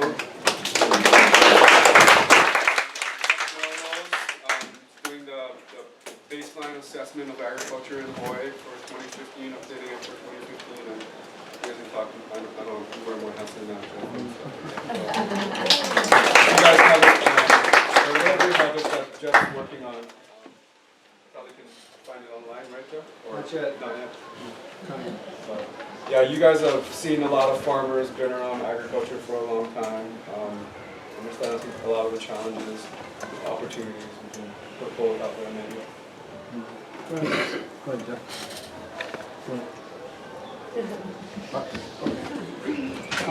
Yeah, my name is Jeff Mellor. I'm a land planner by profession. I've dabbled in farming in my younger years. Realized that wasn't what I was going to do for my life. But I've been a land planner for 30 years here, and mostly in ag land management. So partly just a creature of history, I've been through about 13 sugar and pineapple shutdowns. Right, so that's just been what's happened in the last 30 years. So if you've been here, that's been the background. And I did for the county a little while ago a Hawaii County food self-sufficiency baseline study that mapped the agricultural footprint of the Big Island, and also tried to take a stab at what do we mean by food and what kind of data do we have about what food we produce here as opposed to what we consume. A couple of lessons out of that. One is, and you can find that document, it's still on the web, just Google Hawaii County food self-sufficiency baseline and you'll find a copy of it with maps and graphics and the like. But one thing's really clear, and that is data sucks for agriculture. We laid off in 2007, 25 people in the enumeration statistics division of the Department of Ag. So what we know about what we're doing today is fairly slender and anecdotal. And frankly, we don't even know what we eat as a community. We have national average USDA kinds of numbers, but what our real diets look like in Hawaii is, there's no distinction about that. So you got to find some proxies for that conversation. One of the habits when we finished that Big Island project was other counties were saying, well, we would like to do something like that too. And so I got a lot of that kind of questions, and then Scott Enright, the director of the Department of Ag, said much more useful than a bunch of other counties taking different tracks on that, we'll do it one time. So we've been working for the last year out of the University of Hawaii with to map the agricultural footprint of the state. And when I talk about this, I use this, it's a very old story, and it's a moral about knowing enough about what you're talking about, but the story of 5 blind men in a room with an elephant who's holding on to different pieces of the anatomy and trying to describe the critter. And nobody's got the whole handle on the critter, but I find that's really true in agriculture too. It all depends on where you are and what piece of the animal you're holding and what region you're farming in and what you're farming for. That's what you know about agriculture. The other distortion in this conversation is that much of what Hawaii's political understanding about agriculture was really birthed in the interface between the urban land use in central Oahu and the agricultural potential of the Central Plain. So a lot of the emphasis has been on regulation and preserving ag land and trying to save that edge. But that's really not the issues that live here. Those aren't our issues. We don't really have an urban interface. We don't have a place that's trying to take lands out of agriculture. So part of there are many distortions in our conversations that I think we got to get over if we're going to make a difference. I was talking to Albie a minute ago. One of the biggest ones is the concept of food. I mean, to me, I think that's code for vegetables. And if that's true, let's talk about vegetables. But let's not talk about, if you want to talk about beef, let's talk about beef or pork or chicken or vegetables or fruit. But when you have those conversations in that way, you can have a much better understanding what the solution is. But food is a bubble, and it's just a floating bubble that should pop. Understanding and being articulate about what we mean. The same is true about agriculture, because agriculture is not a one thing, it's a many thing, and it's an intended cloth. You'll have commercial high producers, you're going to have small producers in sustainable environments, you're going to have backyard guys, you're going to have greenhouse guys. All of these things are very different, and they're very different in place, from orchard crops to fruit crops to the like. So understanding and speaking to the topic, generally speaking, will improve our ability to address the real issues that are on the ground. One of the things, when we mapped the ag footprint, the last time this was done was in 1980. Okay, so in 1980 there were 14 plantations, sugar plantations, and 4 pineapple operations, and about 350,000 acres in crop production. Today there are about 150,000 acres in crop production. The bulk of it, the biggest user still is sugar. At HCNS, there are about 37,000 acres. The next biggest piece of that puzzle are seed operations, seed production is at about 24. And then the commercial forestry here on this island, which wasn't even mapped in 1980, is the 3rd largest use of land. And diversified ag, macadamia nuts next after that, and then diversified agriculture. The amount of diversified agriculture between now and 1980 is about double in terms of the amount of, when I say diversified ag, that's soil turning, mix of crops, can be root crops, could be leaf crops, and in many of them there's a little banana, there's a little papaya, there's a lot of that other stuff. We map mainly commercial papaya and banana, but it's mixed in the diversified cropping. The interesting fact is that there is more diversified agriculture on the island of Oahu than there is in the rest of the state combined. And there's more agriculture right in the central plain of Oahu than there is in the rest of the state. So, and this is a shift. This is a move. The breadbasket went to where the breadbasket makes the most sense. This is simple economics.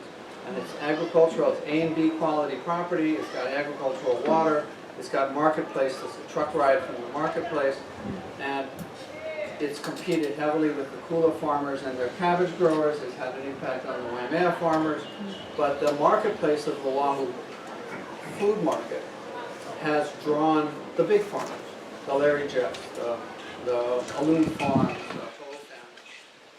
Larry Jeffs produces, he says, a pound of food for every resident of the state of Hawaii every 6 days.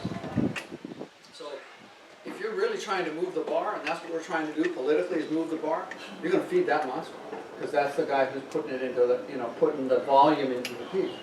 If all you're counting is pounds per person.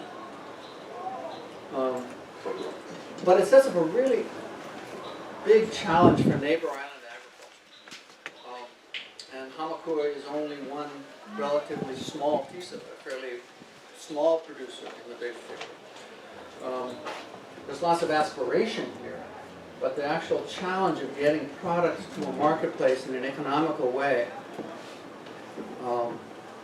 is an uphill battle.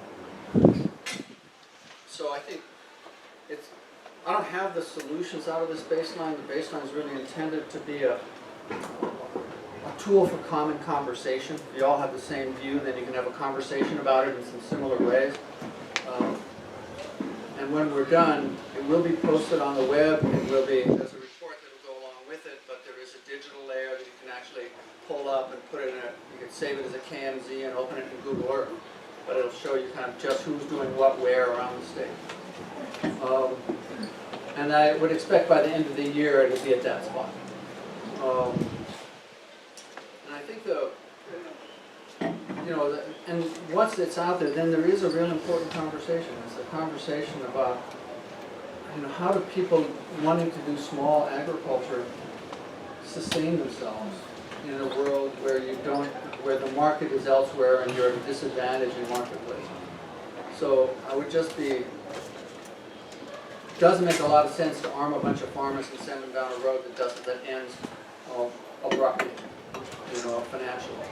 So there's every reason to want to rebuild our relationship to the ground, every reason to want to rebuild our relationship to production and to agriculture, and to do that in sustainable ways. That's part of the whole cloth that I do. That includes chicken production and beef production and vegetable production and fruit. So doing that in a sustainable way that people can make a living and not just frustrate themselves doing it is a big deal. And I guess I'd just say one more thing. I think who owns the land matters. It's a very big issue statewide. The big five that were here in the 30s and 40s and controlled the sugar and plantation, sugar and pineapple operations, Seabrewer, AmFac, Theo Davies, collectively own 0 acres. All of Campbell Estate's gone. Dole is transiting its lands on the north shore of Oahu. A&B has property that's still sitting on some of the most valuable agricultural lands in the central plain of Maui, and if that goes out, that's 36,000 acres that somebody's going to be able to be producing stuff that may be even better and more effectively than you can do here. So it's a very moving world, and it's still in this motion. What we've mapped is we're 20 years after the sugar shutdown. We're not in transition. We fed our money into RETA programs and these things to help spark new agriculture. What you've got is the foundation for the new era of post-sugar and post-plantation. And the question is, how do you blow in the ember of those where they are to continue to grow? And that's the challenge, is by mapping it today, we give you a better sense of where are you going to be strategic in feeding and growing this process. Not everybody's place is going to be that spot, I can guarantee it. And there are a lot of people who think that they're living in the breadbasket of, this community keeps telling itself it's a breadbasket. If you look at it on the ground, not really, very small. South Hilo, much bigger. Lots of other places do a lot more. You got a lot of potential, but you got a lot of things running against it too. So, anyway, there's a question. Yeah, well, I wanted to thank you for the work you're doing, and for your contributions to, events like this happening, so thank you. And then my question was, the scale of production that you're mapping, what's sort of your cutoff, and is it like for-profit production, or, because Yeah, I'm we were thinking. asked, that's a good question, that's a very good question, and in our mapping protocols and in our contract, we were really, we set a 3-acre minimum, which it was really looking for commercial agriculture. But knowing that, I mean, that's true, we went looking for smaller agriculture. We weren't just blind at 3 acres. But there's also a level of agriculture that I would call agriscaping. Yeah. Big houses with 20 fruit trees in the backyard, to me, is an agriculture. That's just landscaping with a fruit outcome. So we were looking for commercial agriculture. That was our intention. And as a result, we will miss a lot of people's small efforts. And it's not to say they're not important, because absolutely they are. But we did map at a higher scale. Yeah, we're looking. Yeah, right. We're looking to get what would be potentially moving into the marketplace. Yeah. Because I've only been here a year, and I'm really interested in learning how to feed myself and grow as much of my food as possible. And without my own land, I probably eat a quarter of my diet foraged and traded foods. Like some of my friends, like Lauren, wherever she went, has an avocado tree, gives me avocado all the time. I grow spinach and cassava in my school garden. I know where to find guava and papayas, that kind of thing. So I've met a lot of people who, like myself, either want to grow a bunch of their own food and not be part of that, 90% of my food is imported cohort, or or who want to be involved in some sort of local production, not for economic benefit, but just for their own sustenance. And so I was just curious, like, I know people in intentional communities that have, I think like La'akea and Kohala has 23 acres, so I was just curious how all that I think that there are might certainly figure in. places where that fits. Understanding, to me, that is so woven into the fiber of rural life in any community. That trade and share and, that's the essence of why we live in the country. I mean, that's, to me, is it. And you want to be able to preserve that. It's different to do it with the idea that you can make a living and send your kids to school on it, than as opposed to just feeding yourself. But that sharing thing is a big part of rural life, and it's important that it's so wonderful to see a bunch of young people who are trying to pay attention to that. Finding your economics in it, changing the whole food systems trick. But in rural life, that's what it always, in the 1930s and 40s, there were probably 8 dairies along this coastline, and piggeries, and guys doing chickens, and everybody got a garden. We were much more self-sustaining in the height of the plantation environment, because their expectations weren't the same. The truth is, our expectations are really different, and our consuming practices are really different. And so, when we talk about 90-10, I mean, give that up. Stop that. Go into Safeway and think, where could we make a difference? Vegetable counter, meat counter, poultry maybe, a little bit of milk. Stop. Truly. The rest of the damn store, this processed stuff, we're not going to play that. So our metric shouldn't be 90-10. It should be what percentage of what we can grow are we growing? Yeah. Because don't hold ourselves accountable and feel weakened and somehow more vulnerable because we can't get the same pizza dough that we really like that we get at Whole Foods, damn it. I mean, it's really not, it's a different kind of a conversation, and unless we collectively learn to say this problem differently, we're going to keep walking down, in this notion that there's a whole bunch of stuff we control. There is not. There are some areas that we can make a difference in. Let's figure out how to make a difference in them, and let's count that. But I don't think 90-10 is a scare tactic, and it gets used again and again, and it makes us feel vulnerable. and afraid like we're supposed to. You got a big storm, the first thing that's gonna go is if boats stop coming, agriculture is not gonna continue to go without a truck to get there and a truck to get it back. And there's a whole lot of, it's a very dependent piece of our economy. So I wish we'd have a real conversation about what terms we should use in the conversation, because we're not using the right ones today. And I think we would do a lot better being a lot smarter about how we talk about the topic. Other questions? Yeah. Quick. Yeah. Can you give a quick update on what's happening with the Walamilo farm lots? The one up here in Waimea, Yeah. those were a state ag park that was sold off in fee simple in the 70s. Those folks own their fee simple lots, they continue to farm them. They have a vacuum cooling plant operation, which is run by 7 or 8 of them who use it. Not everybody uses it. Generally, between Lalomilo and Pukapu, it's hard to get a number about what they actually, the volume that they produce from there, because people aren't sharing numbers like that. You don't go tell people how much money what you produce. But they'll tell you maybe 50% of what they produce stays local, and the other 50 goes to young brothers in Honolulu or Maui. They're all struggling against, many of the cabbage and old style farmers are struggling against the market on Oahu, and people growing some cabbage and some of those things there.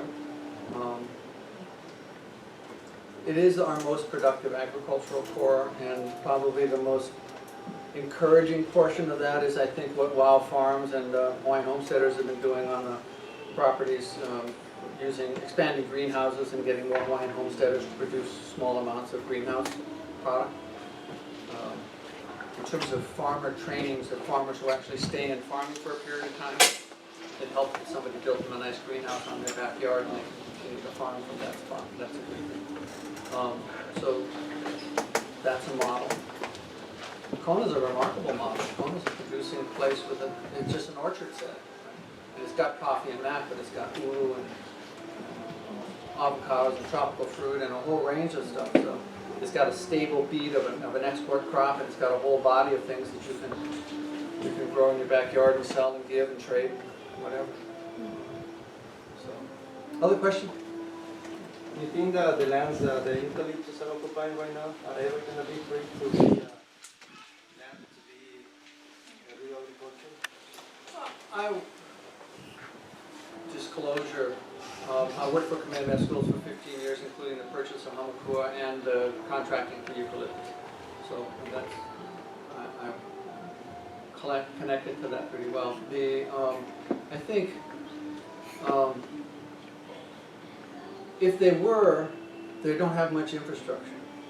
The infrastructure is below the ditch, and that's where the water is. And there is more potential for expanding that below, but it's farmer dependent.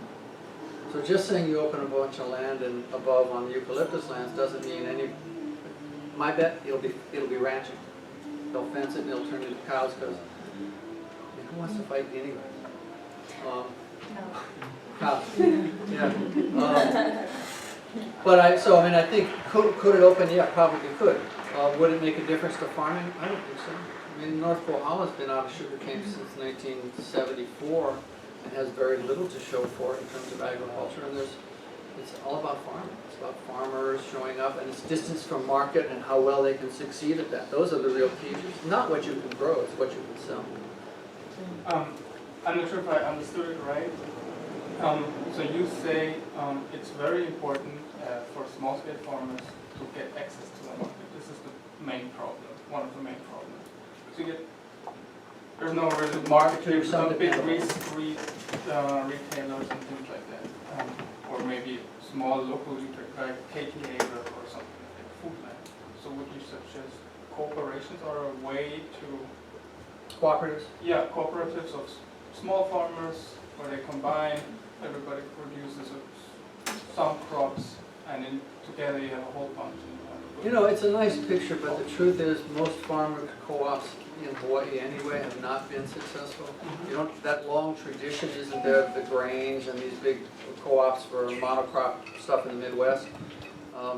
there are very few sustained co-ops, and except for the one that's here that is, you know, basically managing the land assets of the co-op, the state's land assets.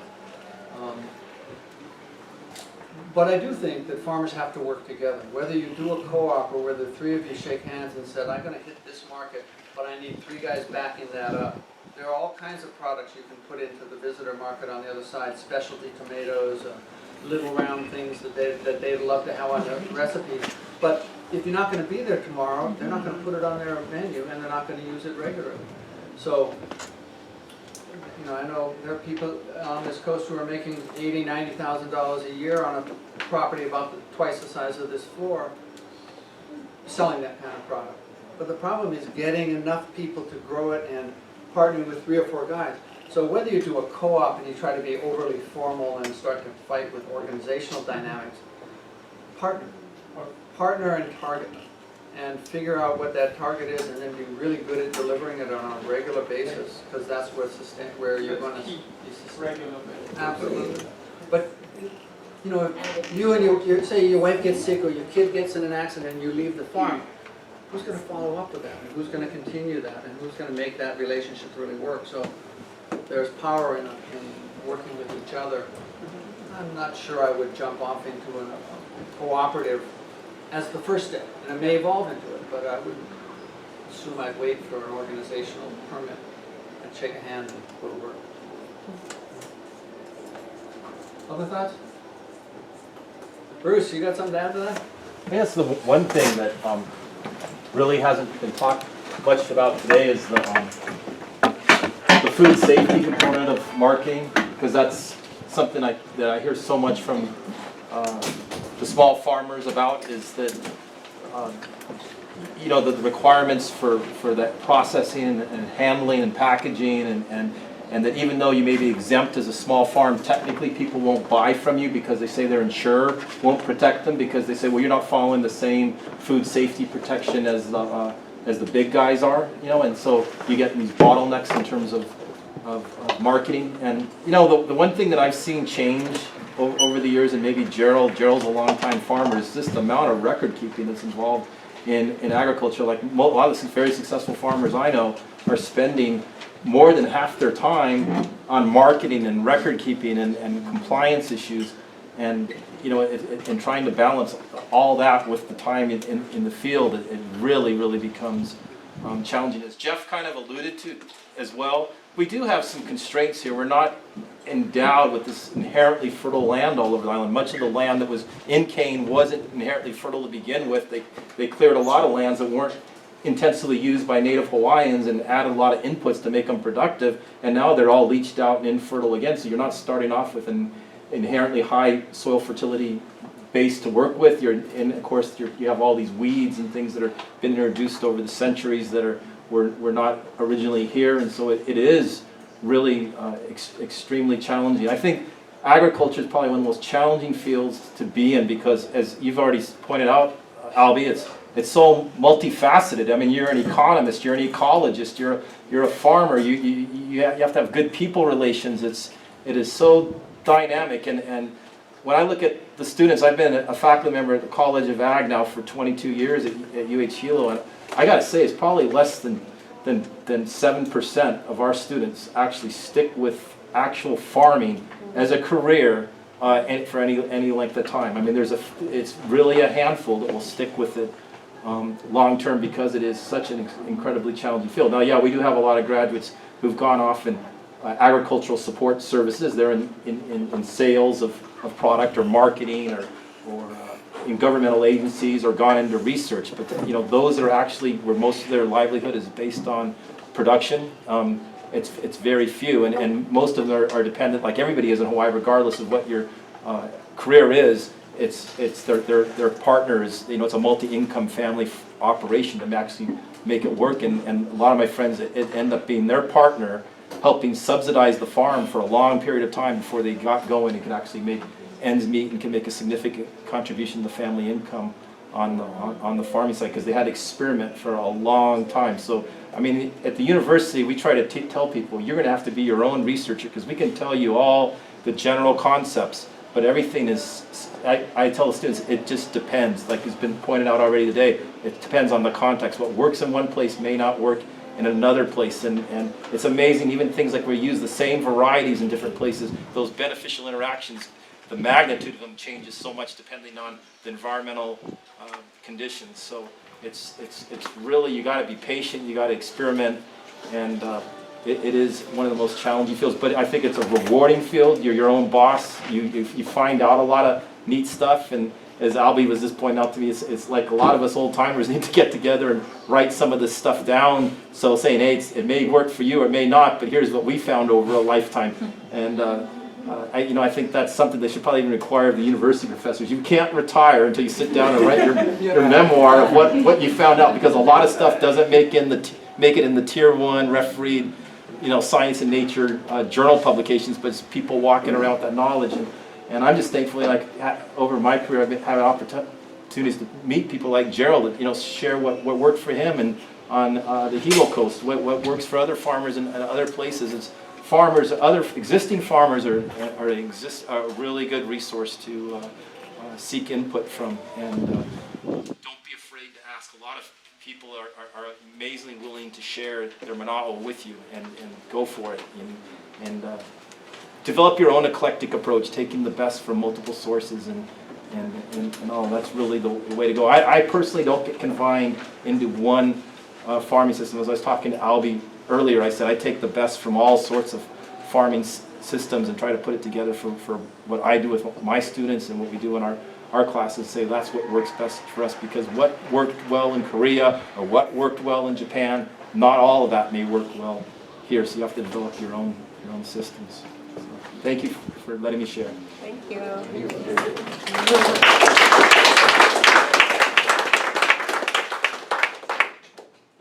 Well, I was just hoping to open this up for conversation. There's a wealth of experience between, the collective body of people. I don't have any more presentation that I'm interested in delivering today, but Derek, I don't know where you'd like to take the rest of the afternoon, so.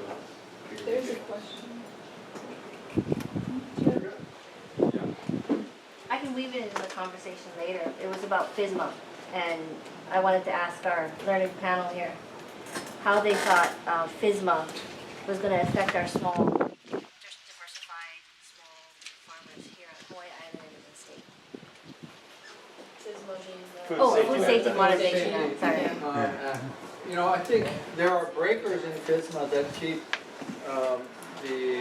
them not applying to very small farms. The problem is that it isn't really in the rules, it's in the marketplace. So if you're going to be selling, if you want to produce at any level and want to sell into any kind of grocery store, they're going to want to see that you're food safety certified. So the pressure is not necessarily, it won't all come from a regulatory perspective, it will come from the market pressure. FSMA is not a body of rules today, but there are a lot of people who can't sell to the military or to Sheraton or Armstrong or the hotels because they're not food safety certified, because they're shifting the liability downstream, right? They don't want to hold all of the farmer liability in their own pot. They're shifting it downstream and saying, well, you got to be it, so I'll take your stuff after you're food safety certified. So it is going to make a difference, and I think there's an interest at the state level to try and figure out how to help that process, right? I mean, that's obviously a new thing. There's an unfunded mandate. Someone's going to have to figure out how to do that. It's going to probably, if you were going to invest wisely in that, you go to a place that already has a substantial body of farming and you try to solve those needs first. Would you build one in Hamakua today? I think there's probably 5 or 6 places where you might want to see that happen first. More farmers and more users. But again, it goes back to working together, because if you can share a tractor, you can share a washing room, you can share, domestic water. I mean, one of the things that's a big deal is the fact that the county provides agricultural water and an ag rate, and there are whole areas of the state that are dependent on that, and they become more dependent as the need to wash with clean water. So you want to be on an ag meter, and you want to be able to prove your ability to get that ag rate. because that's the only way you're gonna get the clean water source to do what to sell it somewhere else. And then do you feel like FSMA is gonna knock farmers that are dependent upon rainwater catchment out? Do you feel like that they'll need to, like, there are many different places, you get about 30, depending on your estimates, 30,000 to 60,000 people on this island that are solely dependent on rainwater catchment for all of their But there are water plenty of needs. farmers on catchment who are already safety certified. There are, but that's They my, get, at least, I don't know, I was doing a little bit of research for the co-op on it, and I was talking to some of the people who do water testing on the island. And they said that a lot of the major farms, like in Waimea and stuff, are actually on catchment. And they talked about how they do the testing for them, which is they test it at certain sources, like where they wash their hands, or at the end of the sprinkler line, or whatever it is. And you can have their, you know, you would have to pay to have possibly filtration and treatment, but it is definitely still possible if people are already doing it. So at least in ours. The point is, there are workarounds, and I think you're absolutely right, that's what you're seeing there. Yeah. There are workarounds to these things. But for us at least, as co-op lands, we're on ditch water. And so that would be a concern if we're already on, you know, county water or people on ditch water, and we have to be testing it ourselves at the end of the line on our own farms. No, I think you're more likely to want to find a place to bring your produce to wash clean. And that would be one way to solve that problem. Not every farmer's going to want to do that. Derek, wasn't there talk about the Kohala Center? I remember filling out a questionnaire, and Annalisa came around about providing that venue for. Looking at maybe a commercial kitchen, but that's in this, just trying to get more information. But that's one opportunity. That's a wash pack facility in Haina, That's if you are a member or a lease member of a Honokaʻa, is that correct? Yes, although right now, the Kohala Center demonstration farm also. They're not technically members, so I think we are working something out where people can pay a certain amount or an hourly rate if they're not members and they still want this facility. And that's also bring the market part too, with the percentage maybe? For our members, yes. There would be if we did have a lot of other people who are interested in using the facility and selling that produce at our markets, then I'm sure we could talk about something with that, but right now, our market is going to sell members produce. That's a great idea. To have some place to take it that's more or less staff. I think you're right, and then we're going to need. One of the things we always end up doing, at least in my observation in Hawaii, is where everybody wants to do their own thing. But every community, to be effective, to get started, you got to find a place that's already working and build on, and help that facility succeed. It's underutilized. There's certainly put to better use, more expanded use, and use is what's going to drive the next step. People saying, I need to make it work. So how do we make that work? I need 3 more of these. Okay. So I would say part of this, the solution for rural communities is to work around what's existing and working, you know, and then how do you build on that? Rather than to say we're going to stand here until somebody builds a new one, or I'm going to build my own. Drop off to have a place just to go, okay, I'm going to be in the field and grow this great whatever product. And to have a place so that you have some success in marketing. They being package it or brand it would be really good. Well, that's not really what we do. People are all processing their own produce and generally marketing it themselves unless it's being sent to our farmers markets. But that is something that if we had more production, if we had more farmers who are interested in participating in that, we would absolutely love to do that kind of thing. Right now, like that facility that we're talking about came about because there were 2 vegetable farmers who said, we need a place to be washing these things. So they got together, they worked through the Kohala Center, they got a grant through the Kohala Center to buy some equipment that was leased to them. And you know, actually, and we're trying to find funding from other sources to upgrade it and that sort of thing, but that's only really possible because we actually have farmers who are doing the production, who are washing things almost every day of the week. So we can say, you know, like we have several tons of produce coming through here, and you know, this is or Jeff, I don't know if you have anything that come to mind for you. Another person we have in the front row is Marine Data, and Marine with adaptations, and Mike, you're talking about, you know, place where you can just drop it off. I think, you know, understanding what you said, Jeff, it's not what you can produce, it's what you can sell, and understanding the implications if you're going to just drop it off straight out on the field, or straight out of a chiller, or if you're going to wash it, and, you know, it's different options. But where you want to share? Sure, I'll say a few words. I'm not too confident a public speaker, so I'll do my best. But my husband and I have adaptations. We've been farming for 25 years. We were where you are then. There were about 4 of us initially. Of those 4 beginning farmers, we're the only ones still farming. One is doing edible landscaping. One is retired. The other passed away.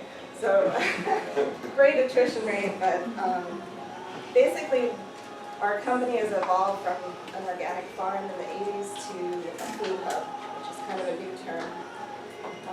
We buy from local farmers. We buy from about 30 farms every week. We sell to diversified market. We sell to schools for their fresh fruit and vegetable program. We sell to Whole Foods down to Earth. So we ship off island. Sell to island naturals. About 60 restaurants and about 15 natural food stores. We have a diverse market, and the reason is because you can't count on one thing.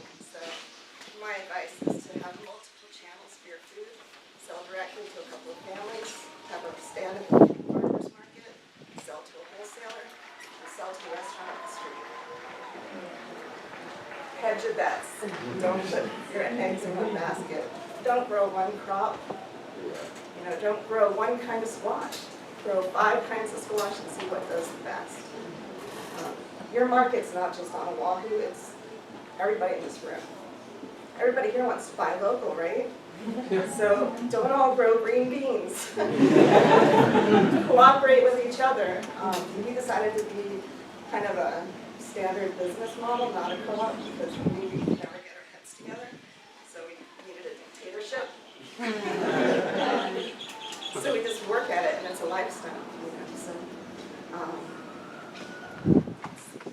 I took notes when Jeff was talking, because of course it's easier to edit somebody else than to create something. So I talked about diversified market, relationship marketing. You're establishing your integrity. Right?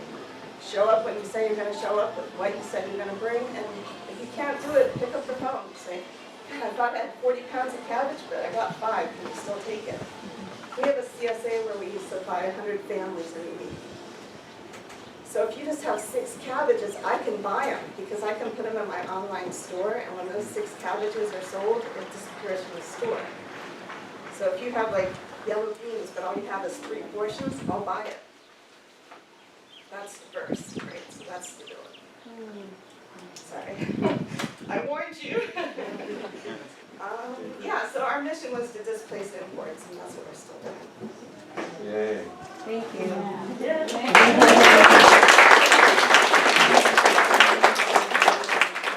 I just want to make an add-on to her comment. I mean, adaptations is on a statewide basis an anomaly of a group of people who stayed on a topic. They didn't do it yesterday. How long have you been doing it, Maureen? 25 years. So anybody who's been in this business has got to be in it for a while to know where the success point lies. My friend Chris Robb, who does organic lettuce in Lalamilo and is a Whole Foods poster child, you know, he started 30 years in Kona scrapping on a couple acres of property until he found a sublease in Lalamilo and went to work at 15 acres and now is successful. But all of the learning that went into that was what he's working on today. And adaptations is a really big deal. One last thing, I was at a natural foods conference, a natural farming conference a couple of weeks ago, maybe some of you were here. And I listened to a panel by a group of young farmers, Kyle included, you know, down from Kohala. And really struck me because that question was, what would you do different? And virtually every one of them said, I wouldn't start my own business right away. I'd go to work for a farmer. I'd rather learn what mistakes are already made rather than to make every one of them myself. And I think that one is it also tells you whether you can be a farmer before you just launch off and try to be one. But I thought that was a very profound statement about if you're going to try and make this work for yourself, go work with somebody who is making it work. You'll learn a whole lot more than you will knocking down every tree by yourself. And a couple with the fact that you have an income rather than your strain that you have. That's any business. Mistakes in someone else's business. Yeah, Right. exactly. That's what it Because you is. make mistakes, there's like a really big learning curve, right? So if you can do that under the supervision of someone who's maybe already made some of those mistakes, or you can like, yeah, and you still get your check at the end of the 2 weeks or something, you know. Maybe you have to put in a couple extra hours for breaking that implement, but yeah, definitely. It makes it. I'd be interested to hear some examples of successful farmers around here and what's made them successful. You know the best source of that? You use that book, the marketing. The market gardener? Elevich, yeah. No, Elevich's.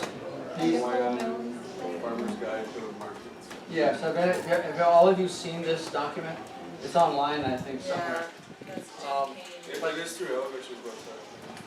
I don't know where else it's, I thought it might have even been on. If you Google, I forget what it's called, Hawaii Island Farmer's Guide to Marketing or something like that. We can look it up. Maybe I'll like send it a follow-up email with this. You know, it's a really cool piece. I mean, what they did is they went and talked to master farmers. They said, what do you do? And then they went and talked to distributors and said, what do you buy? And it's all there, all of it. Okay, what do I buy? What do I want? Here's my lessons I learned when I was a farmer. Here's how I started out. I just thought it was such a foot up, you know, in terms of, it's very easy to read, it's very well written and illustrated, got a lot of features. And it has a lot of good ideas for crops, like it gives you like a good list, like Armstrong tells you this is how much we buy, this is what we buy from the mainland versus what we have locally and that kind of thing. So if you're trying to plan what vegetables to plant, I found it really. It's a little dated, but it'll tell you where to go to get current information. I mean, basically you gotta keep this information. Nobody's gonna spoon feed you that information. You know that. Sorry, that's the thing, I will. No, and I will tell you, that is probably your best resource on this island, is adaptation. Between Maureen and her husband came, they interact with more farmers on a more sustained basis in the market niche between production and selling it. What they know about who buys what, where, how, and what, none of us, the rest of us don't. And so if I know she's been willing, they've always been willing to help farmers and expand their business as well, but that's probably the best sort of resource right there. Thank you for saying that. You guys are great. Sure. Well, you know, I listened to Bruce kind of credit me for being in ag for quite a while. I was at the opposite end of the desk when we spoke to Maurice Sullivan from Foodland. And one of the biggest things that he told both Richard and myself, that's Richard Hoff, is when's your peak season? And when you get your peak season, would we be able to have a sale discount, being that you're going to have added volume? But the first thing was quality, then volume, then consistency. And if you cannot do that, I will get on the phone and I'll not support and buy local, but I'll buy the 40-foot container and they'll have it on its way. So that's the kind of things that we're up against as far as farming. And the question of who's successful. Farming is a hard working job and you need to be patient and understanding on what you do. Because if you're not, you don't have zero waste, you're wasting a lot of food. But to get to the next level of value added, there's a whole different component. There's leasing of the certified kitchen, and there's two types of certified kitchens. One is just for wash and clean. The other one is to cook with temperature controls and everything else. And that's the other thing that's coming in with the food safety rules. how cool is your temperature as you're taking it out of the field and transporting this crop? And a small farm will not be under that stringent detail. But the large farm will, because now you got all these contracts with Costco, Foodland, all the big boys, and they don't want the liability, like what Jeff was just saying. They're passing it down the line.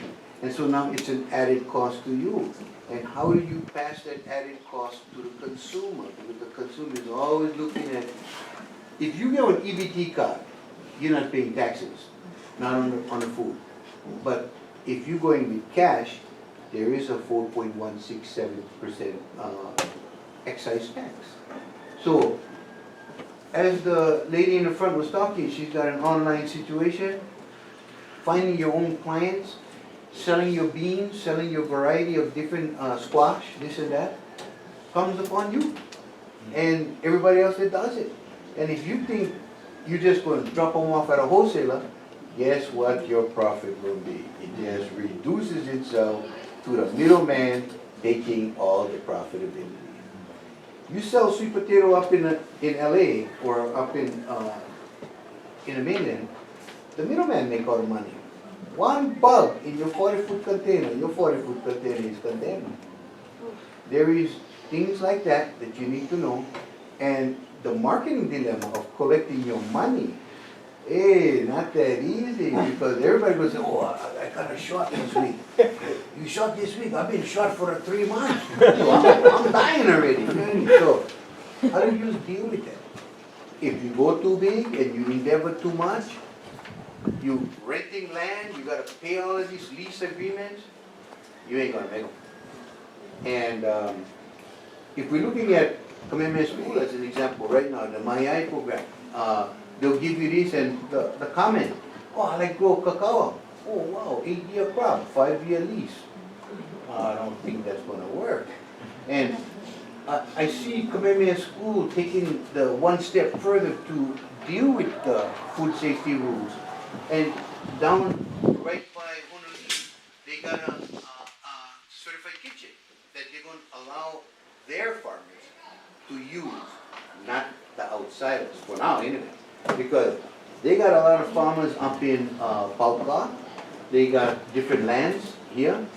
All lands are, the topography goes into ditches, this and that, depleted soils, acidic soils. There's a lot of different things you got to do as a farmer.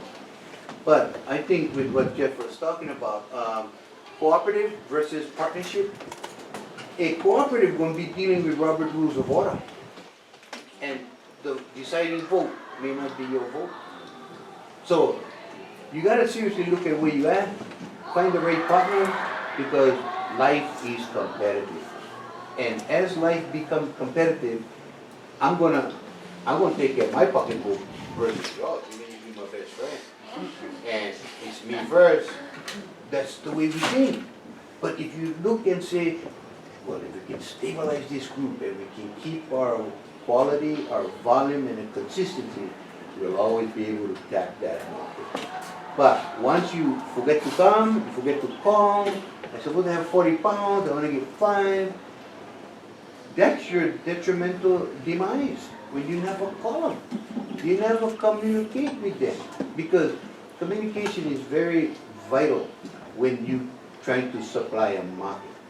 If you never call them up, they're not going to call you back. That's what I'd like to add to this conversation. But I thank you for the perspectives. I mean, I was listening to earlier conversation about Hawaiians, and I made a discussion, a point of the sandalwood trade versus the haloa. The kumulipo is all about haloa, and how the Hawaiians will look at their evolution. And haloa being the stillborn, when you plant it in the ground, up came the kalo plant. And if you look at Hawaiians, they used to eat kalo, they used to eat ulupoi. We used to go down to the fish. We knew the high tide, we knew what the seasons were, and that was our gathering right. Fresh fish from the ocean and kalo from the ground. Now, we never indulged too much in rice, But today, $8.99 a pound, $8.99 on 20-pound bag versus on $8 1-pound foil. You know range in the room? Oh man, that boy not gonna go too far. Especially when the brother take 2 scoops and you say, now you can get your 1 scoop. You know, it's like, wow. And I used to, in growing up, life was different. You know, when you are assigned to the Imu gang, okay? The Imu gang is the underground pit that you will cook all your food. Everybody had their chore. Everybody got to go gather the ohia wood or even guava. Guava burn real hot, but you need good wood to burn your rocks. Then, in that other sense, the rocks got to be good. You get the rock solid ones from the river, they blow up because they cannot hold the heat, they'll blow. And if before, you never used to put the pork pots in the basket, you had whole carcasses. The arm, you shove the rock right in the arm, like boom, in the cavity, and you kind of estimate what you heat and how much food you're putting in there. But everything was mixed in there, from fowl, poultry, to pork, to other things, sweet potato. They threw things like kulolo inside there. I won't say this right now. Before we used to gather. Today, for squid luau, we go to the store, go buy a big gallon of Mendoza. We know squeeze and process. In fact, nobody climb tree now. Now I do climb tree. Tall tree, with my chainsaw. And it's like, wow, brother, you just hit them in the tree. But there's so much different things that have changed. And it's, I guess, changed for progression, but not necessarily for goodness. That's my 2 cents of it.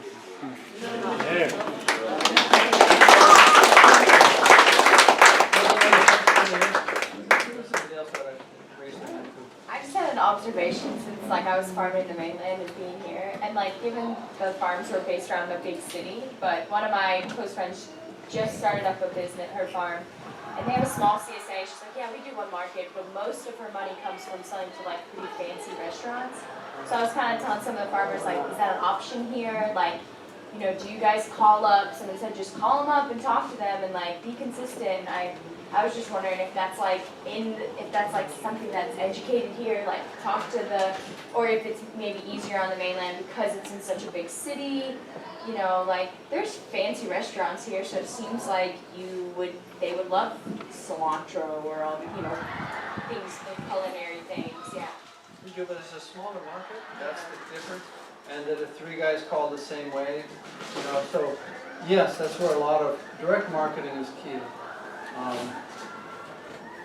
That's one of the important ways to ramp yourself up. It's why the Terra farmers in Waipio make poi rather than to sell root, because they can make more money at it. Like you say, $9 a pound, not bad.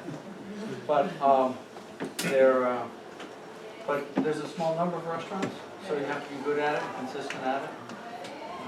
And you're on this island distribution too, right? So a lot of those fancy restaurants are over on the west side, and a lot of farmers over here, they really have to hooey up to make sure that they can get all that consistency. Or have adaptations get it from you. Right. Let them take it. Right. Which is, a great service that they can provide, but. To sell stuff adaptations, we have to drive it to the dry side of our man, drop it off, and then they pick it up from there and keep it there. It's If you were producing more, they'd come here. We go Central Island once a week. So on Tuesday, we go all the way around the island, we pick up them. And then we pick up twice a week at Tropical Dreams. Because they're really generous and they give us space in their shelves so farmers can drop off there and then we can pick up twice a week. And then they just get a CSA share and exchange that's really cool. That's great. Jeff, did you have anything farm for anything for you? What is the question? No, I was wondering if Jeff had any, Arturo? I just want to add in,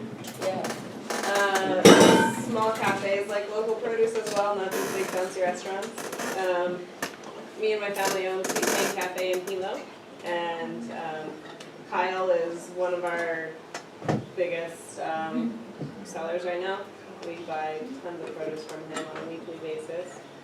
And lots of others as well, but Do you tell him things that you would like to be able to get and he grows them? I mean, if you said, we'd really like to have more sugar cane, for instance, or we'd like to have something else, and then he produces it? Or have you've been mainly taking what he has?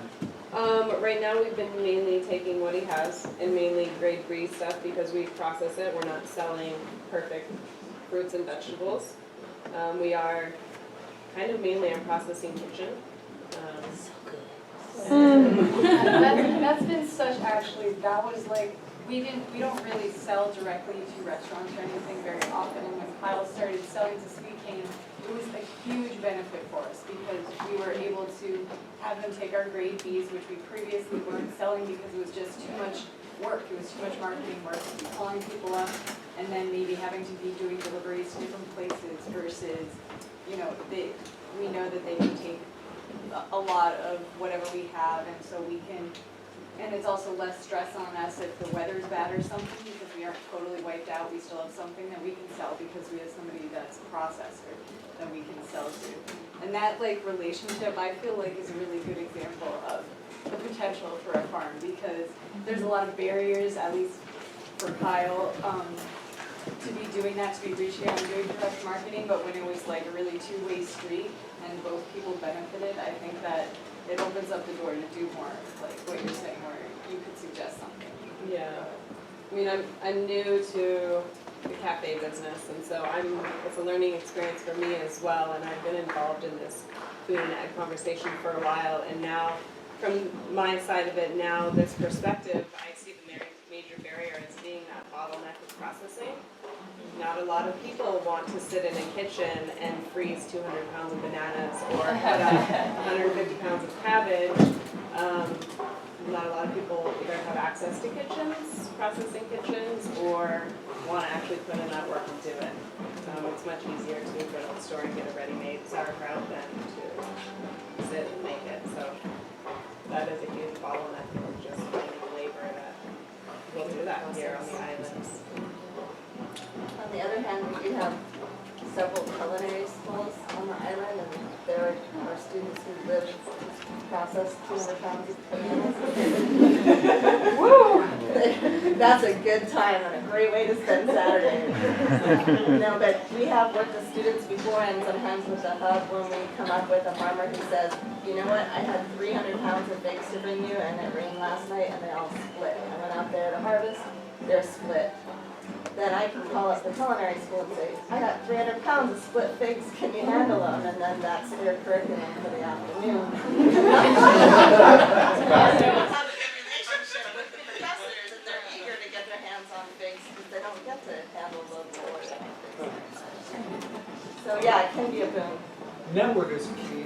If people say, who you know, it's how much of a network you have, how many options you create. If you just stay in your world and find 2 or 3 things to do, you're going to starve in that world. The broader you are, the more places you're connected, and the number of relationships you have, the stronger it is. I hear this. What about I came from I went to a school for Essex Agricultural and Technical Institute. It no longer exists. But what they had was a community place where you could bring your stuff.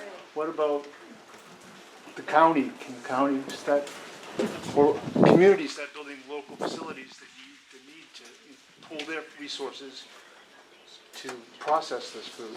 And that way spread out the cost and help up local It's kind of production. happening. I don't know if there's a food hub that started up in Hawai that's kind of like that idea, yes, like that Grange idea that we kind of brought up. It's not totally happening, but that is in Hawai they're trying to do that. It's not funded by the county or anything. It's privately kind of nonprofit. Maybe that could be a thing that we could get the county And to, state, federal. to be like that too. Right, I think that was their intention. But again, it's the kind of thing where you really need to have a production, that critical mass of farmers and like cart before the horse. Yeah. There were actually 3 of those that were funded by government beginning in the 1980s. this coastline, beginning here at Honokaʻa, another one in Kohala, and another one in Honolulu. Those functions, they've been there for some time. The one in Kohala is still operating. I think the one here, I'm not positive, but I think maybe the medical facility took it over.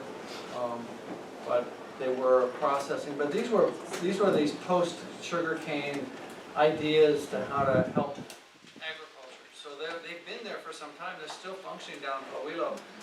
Finding your way into it, getting through the kind of the dynamics of the personalities and what it is you're going to do versus what other folks are doing. I mean, it's about people, it's about people, and it's about people, ultimately. But that those things have been already here, then they've kind of come up and down. In Kona, they're dying for those facilities, and if you have an opportunity, nobody's telling you.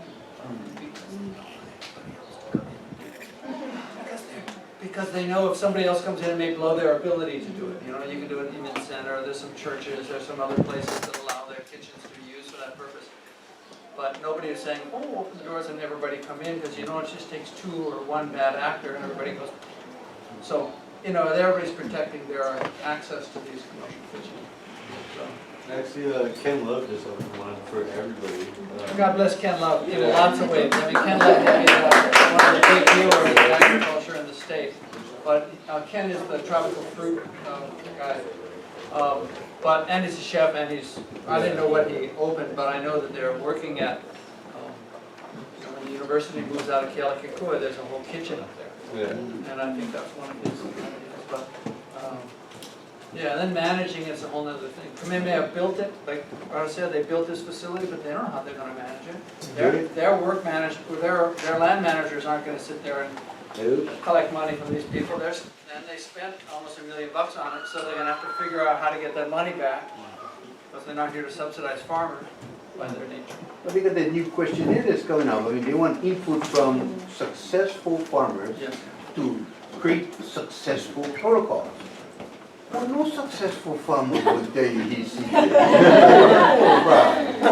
You better go learn with that. Start with this morning and then go all the way to the end of the day and accumulate, record what you did, and become good at what you do. But I feel like this. One of the biggest problems as a Kanaka Maoli is when I ask my peers, hey, bro, tomorrow come in man day. Yeah, holiday. And then the next day, hey, Prince Kuyu, celebration. Yeah, holiday. What you gonna do? Nothing. I want to spend time with my family because I'm too busy working and trying to earn an income. So now when I get holiday, I'm going to take a holiday. I talked to the immigrant Chinese and Vietnamese guys that come over here. Just another day. I'm going to earn a lot of more dollars today and pay for my tractor. That's my policy that I do. And I look at that and think, I'm more backward and cutting the line. And he tell me, well, then that's him and I'm me. And I thought, good luck, bro. Let's go together. But yeah, I came all the way from Hilo today. I got a good friend that is seriously looking at what can we do together. And I'm saying, hey, the possibilities are limitless, but it starts with today and carry on tomorrow. So if we get all these plans and yeah, we can talk about it, we can share it, but we never get out there and do them, here's the phrase I want to say, how we know who he is. When you going to start? Is it today? Oh, then if you say no, tomorrow, then talk to me tomorrow. And that's what's going to happen. So, what you're saying is very true. As I look around the state, who's farming? Not our kids, not young people. Nope. Old people and immigrants. That's who it is. I mean, you take any industry across and there wouldn't be agriculture without, macadamia nuts, coffee, or whatever. It's all. So a lot of the production is coming out of an immigrant base, and it's going to continue to do that because they will continue to work. It's a tough one. It's got different dynamics to it. The sweet potato guys get their own power structures. The basil guys get their own power structures and markets set up. It's not always logical, but it's well established. And But as you look around the room, and none of them are here. There are no Laotians or Thais or Cambodians or Chinese farmers in this room. They don't come to these countries. They don't None come of to them learn, come. they don't come to No. learn, they go and apply what they're doing. Yeah, and there's a need for us to get to them to make sure they do it right, and that's a language issue, and that's a commitment, because that is the source of agricultural labor today. Young farmers, new farmers are coming in off the boat, not necessarily being grown locally. So, you know, you're gonna get Pacific Gateway out here at some point in the co-op. It'll be an interesting dynamic, because it's a different kind of a culture than the cultures you have. And I And feel it like may- those people could work their butts off. Right, so that may make a difference, and it may create some more tension. But the truth is, that's really who's doing the bulk of the farming statewide. It's very To add to what Jeff was saying, however, they're the most productive and they're the most outgoing guys. But they're the least in trying to create more carbon back to the soil, take care of the land. You go over there after there and rent your land.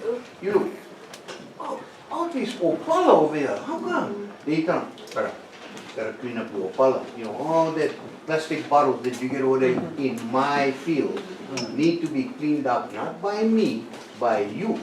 So, if not, they'll come back next time. Right, and they don't turn. And They don't care. Sweet They don't potatoes care. doesn't want to come back to the same ground again, they're looking for virgin earth. It's just like the ginger growers. So it's a usury nomadic kind of an agriculture. And unfortunately, they're run their cycle pretty much. There's not a lot of that property out there, so they're looking for other places. But, you know, to turn the crop after you pick it, to plant sun hemp on it and turn it again, I mean, those should be part of the picture, but if you're just going to the next field, they don't care. They don't care one bit, they don't even clean up. And that's when you have bad relationship, bad times, and it doesn't continue. But again, they're willing to pay top dollar for your acreage if you allow them to come on. Because one, they don't need to clear their taxes. They over there, they blast it right through. And the smaller guys, they're dealing all LA up in the mainland to export their sweet potato fruit. 12 million pounds out of the irradiator. Oh. 2 years ago. 12 million pounds all gone to the West Coast. Yep. That's what South Hilo produces. And it goes to the irradiator because there's a beetle in it, and it also it'll slow down the sprouting. But, you know, it's not an industry really, it's a bunch of cowboys kind of putting it together out there. But that's a big chunk. There's probably 600 acres of intensively farmed agricultural land on that coast, maybe more than that, every year. Sweet basil on Oahu, there's probably 500 to 600 acres of sweet basil and Asian spices. All that gets put in an airplane and flown to northern climates like Chicago and Canada for the Thai food market. Curry leaf, galangal, beetle leaf, all of that mix, but based on basil primarily. Half of Waianae. Waianae, 550 acres of diversified ag. Always was producing, you know, into the marketplace in Honolulu. I'd say half of it today, 300 acres of it, is in basil export. Cambodian, Laotian farmers leasing from guys who own those properties or bought them. Another aspect is water availability. When the plantations diverted all of their water, like the people in Keranai, Maui, they never had water for their color. And it's still an ongoing problem where the Big Five capitalize on diverting water and capitalize on that water. And yet, you know, just for you guys' education, Hawaiian Homes has a phrase on section 221B in their lease agreement that identified who the water licensees are, what their demands would be from, say, if the Department of Hawaiian Homes demanded that they give the department water free of all charge, but they don't.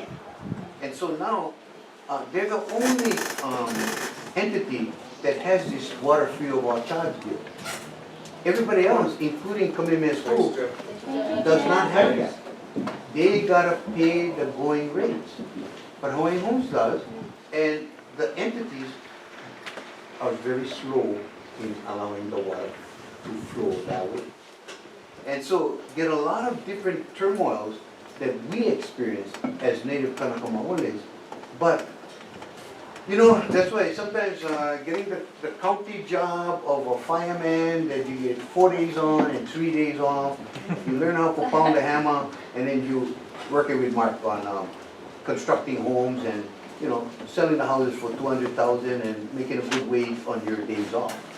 If you don't do that, you're working as a vital perspective all the way to, what's the retirement age today, 70? I mean, you know, America has a $15 trillion deficit, and all of our babies that are born with American citizenship will pay that expense. And whether it gets paid or it doesn't get paid, like even Honolulu right now, I'm looking at the general excise tax of the rail. They like extend them and get more money back to the state. It's a never-ending process. Anyway, more term. Just about the rate, what's the rating, or whatever the semester is through? Is that, so that must be bad for us, like, no.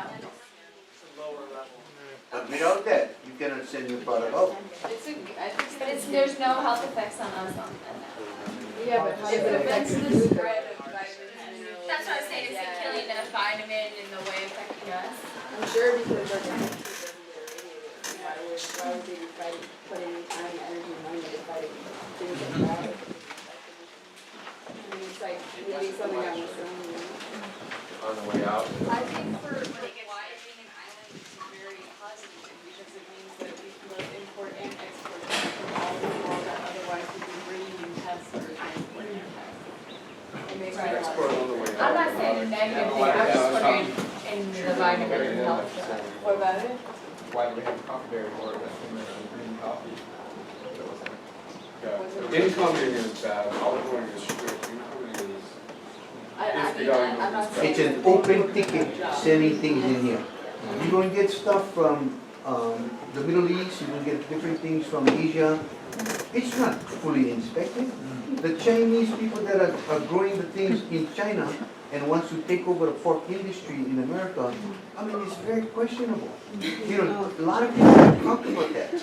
But where's the Asian bird flu? It's not here, but it's getting affected in the mainland. And right now, our eggs went up tremendously. The cost of meats are unreasonably priced. E. coli. Oh, now you're talking food safety again.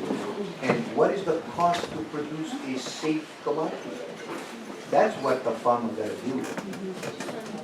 So all of these things. Yeah. So we got a little bit of time left. We're gonna give a little bit of time to Albie. You wanna share any closing comments or last?